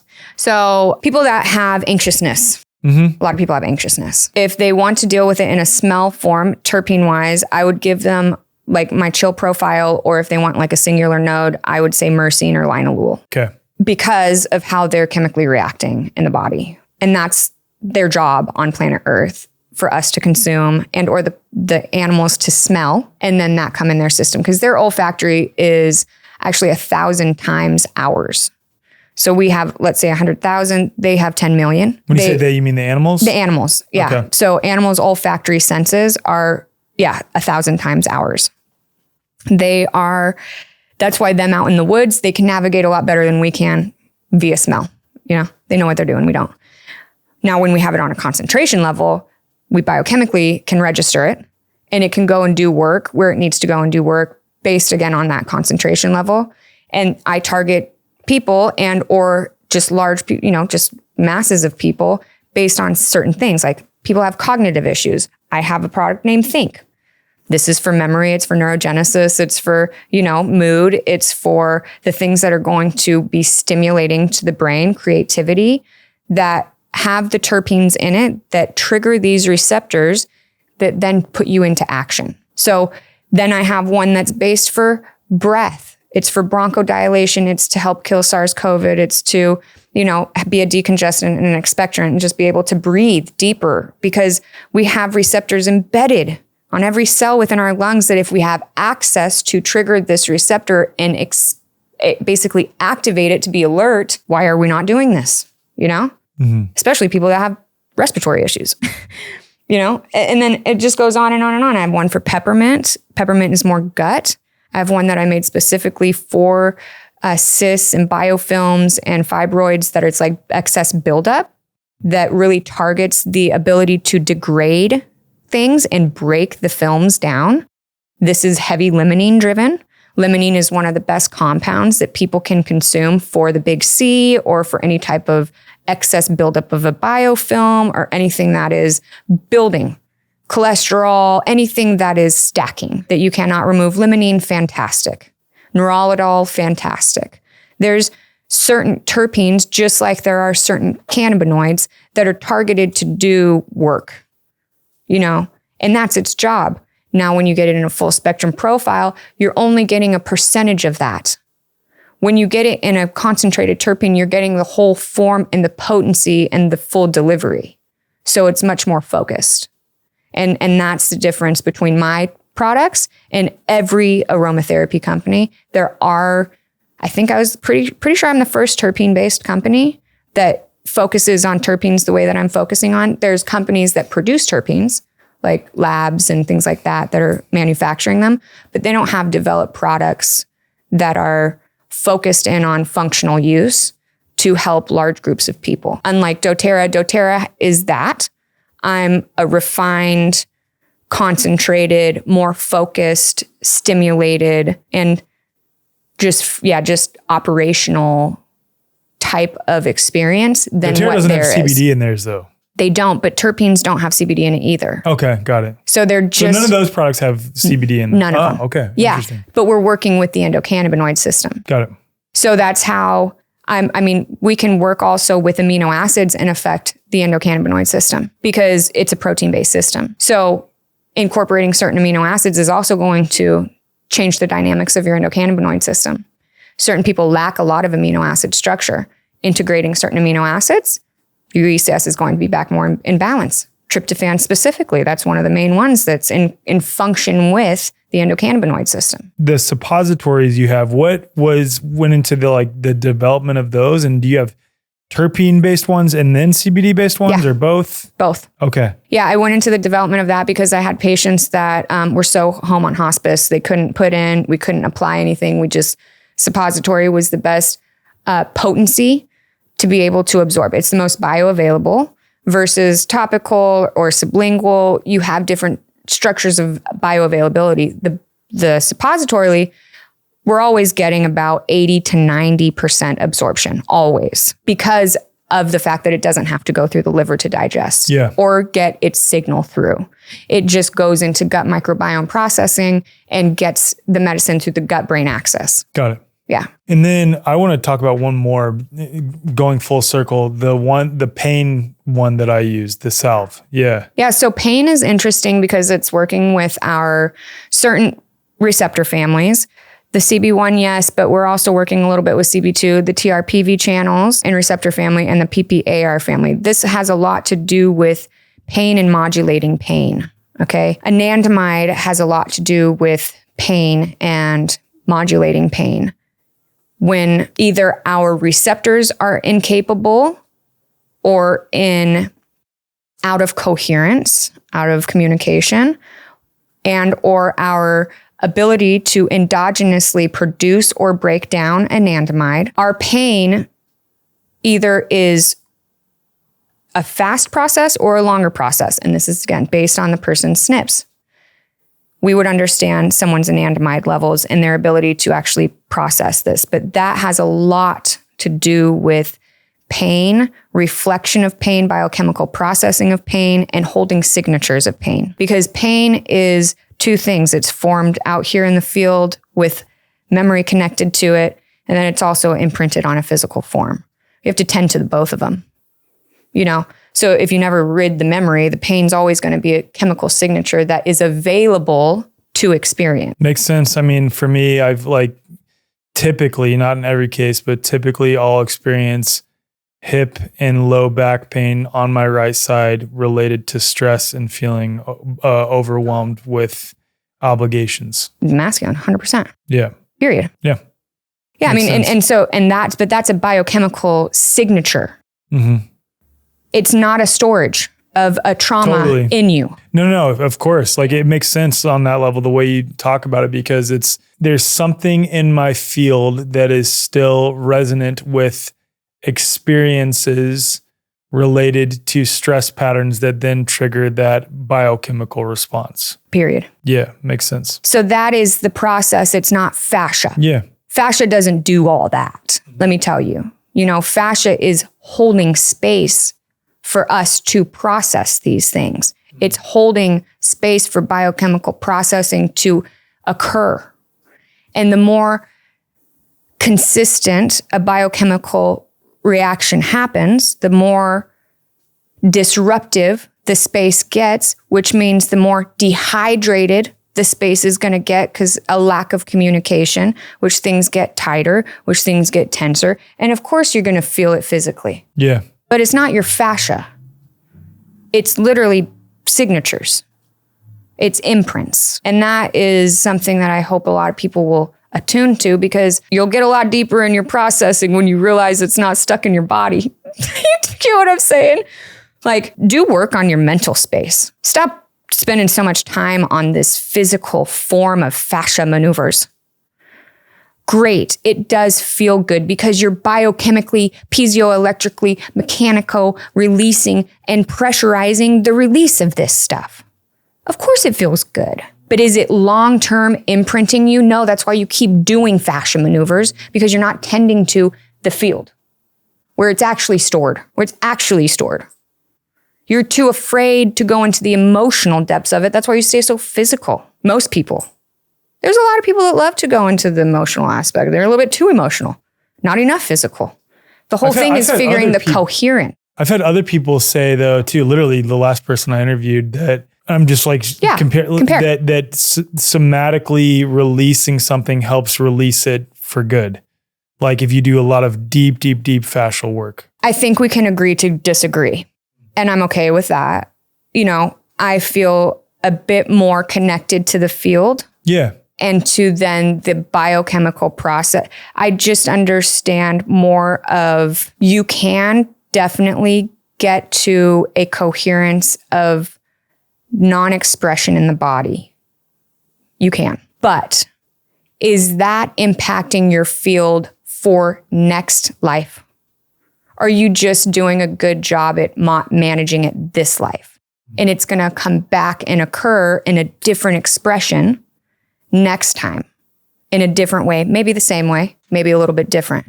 That's why people carry things lifetimes over, is because they're not willing to release that emotional tie, but they can get it out of the physical. Fine. You can think it's an emotional release, but if you are not fully cognizant, and this is deep energy work, this is like you really have to work with yourself, or a very good energy worker, but really it's yourself, to move through and release and really forgive and really be able to bring it back into coherent space of love.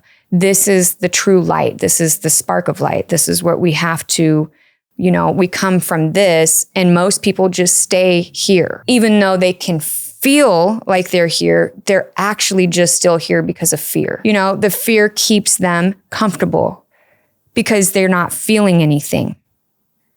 Once you step outside of that, you're going to feel something. Most people don't like it, so they hop back into the comfortable space of, oh, this is my null dole.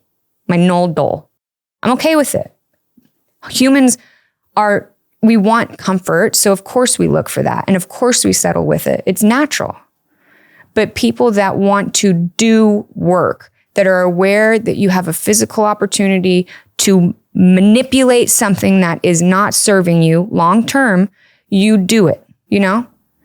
That's just what it is. I work with a lot of people that have, unfortunately, in their life, taken their life. And I deal with family members and things like that postwards. The people that end up coming and leaving early, it's not like they're not going to have to experience the emotional, you know, discoherences that they did in another life because they cut it off this life. It's still going to be there. You didn't run away from that. You just cut off the physical feeling of it. But that's going to come back because it's a discoherence in the field, you know? I get where you're getting at. Yeah. And our fields are so eternal. They never stop. The soul never stops. We just collect data lifetime after lifetime and try and figure out this wonderful field of bliss and experience. And most of us just get so mad in the process and lost in the process, you know? And you know, I feel that working with certain plants brings us back to this coherent space. And that's what they're here to do. They're all just little triggers of remembrance. You know, like you're okay. You know, your body innately knows exactly what it needs to do. But then people, again, that get addicted to that. And that's out of coherence, you know? It's like, balance is such an interesting space. It is. Because it's different for every body. Yeah. So your balance looks completely different, even though there's some similarities. And yes, there's the senses that is very similar between all people, the 5 senses, that we need all light, we all need touch, we all need the basic things. But it's so refined on each person, in each person's experience. And you know, I would just inspire people to just go deeper into who you are and stop listening to so much of the outside chatter. Yeah. Because there's so much outside chatter. It's spaghetti on a wall, and it's not sticking to 95% of what's going on inside of you. You're thinking it is. Peptides out the window. I wouldn't do them even if I was paid. Mainly because we endogenously produce hundreds of thousands of peptides every day, every moment of every day. We're just naturally producing them. So throwing in a peptide into the process without knowing what you're doing or knowing what your SNPs are towards that, you could be wrecking things. You could be supporting stuff, but you also could be wrecking more things than not. you know? And just because, again, it feels good short term doesn't mean it's good long term. Yeah. You know? Yeah, totally. It's like this whole, yeah. That's why I like the ECS. That's why I came in as a Grandmaster Libra. I love balance. I love understanding coherence. What's so funny is I told your wife, Kylie, yesterday, what's funny is I'm a Libra. My mom and daughter are Capricorns, and my son and my father are Tauruses. Isn't that interesting? Yeah. Just like a complete complete middle of the two. Yeah. And my life is very much always finding balance in things. And of course, I work with the homeostatic system because it is how we balance. You know, it's an aspect of understanding what coherence looks like for an individual, not for a collective space. So if people want to work with you, where do they have to come see you in person? I mean, they can if you guys want like cool therapies and stuff. I mean, I have fun light therapies and sound bed and, you know, smells and experiences, fun stuff, but you don't have to be with me in person. I do majority of my work is actually long distance. I travel to people if they're really sick and need on-site, medicine support. Yeah, I love working with people, and they can come and find me on my website, mainspringwellcenter.com. And then my products, I have Better Aromatherapy, which is the terpene line that has no CBD in it. So it's completely good to ship worldwide without any issues. The CBD Nature's Root product is good to also ship worldwide. It's just a little bit harder to sell on POS systems because of legalities. Although we can sell it, we get charged like triple everybody else. Crazy. And it's hard to, support with that company is fantastic just due to the fact that it's hard to sell. The salve is the best stuff I've ever used for pain. And like, I've been an athlete my entire life, and I've tried so many different things. Yeah. It came to me in a dream. Far. Did it really? Yeah. It was my first product made because our very first crop failed because nobody was into industrial hemp or CBD with the first crop. Everybody's like, why would you grow CBD?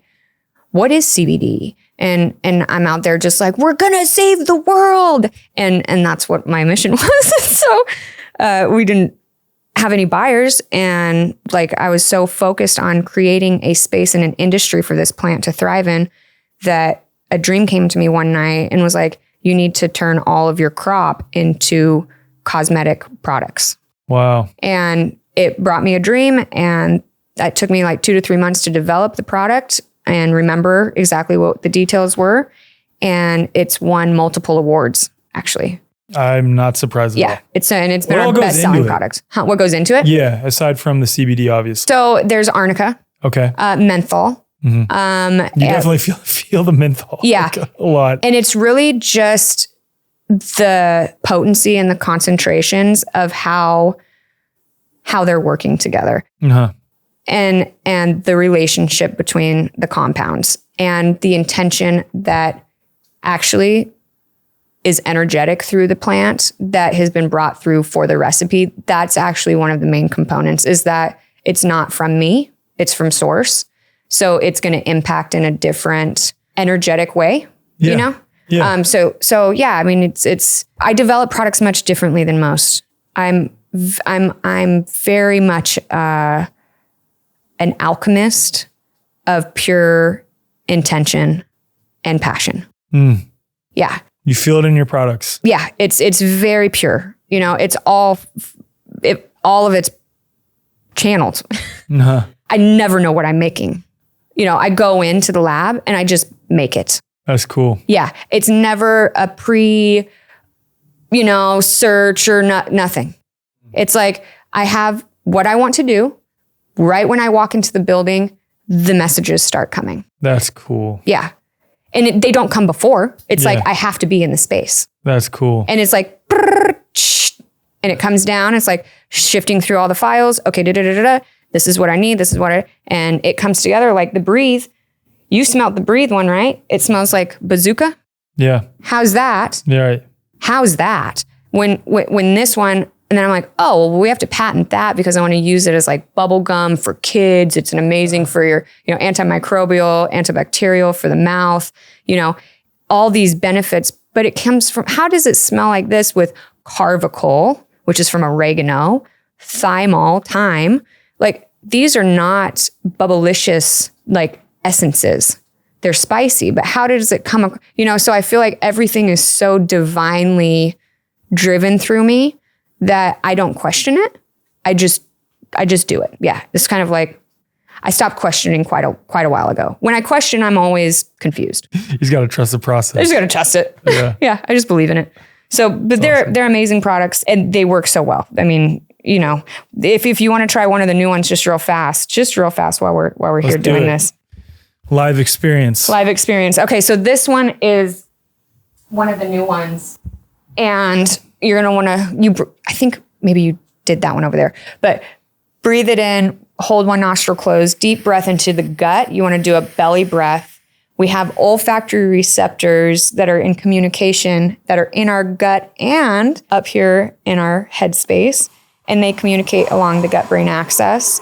And so when we breathe, we want to do deep belly breaths. I'm a breathwork coach also. I actually went to learn breathwork so I could enhance my terpenes with breath. And so the deeper breath is helping activate much more receptors. We're getting more activity and bioavailability, and that's really the goal. So that one is very calming. It has myrcene in it. It has limonene. It's really good that one is really developed for calming. I have a chill product that's driven for nervous system. This is kind of like the chill product, but a completely different profile. We use chill with our kids. Yeah. Yeah, the chill's awesome. Yeah, it's great. Yeah, it's a phenomenal one. And so this one's like chill, but just like not so much of a sweeter profile. This one is much more earthy. It's much more spicy, in my opinion. It's not nearly as sweet as the chill.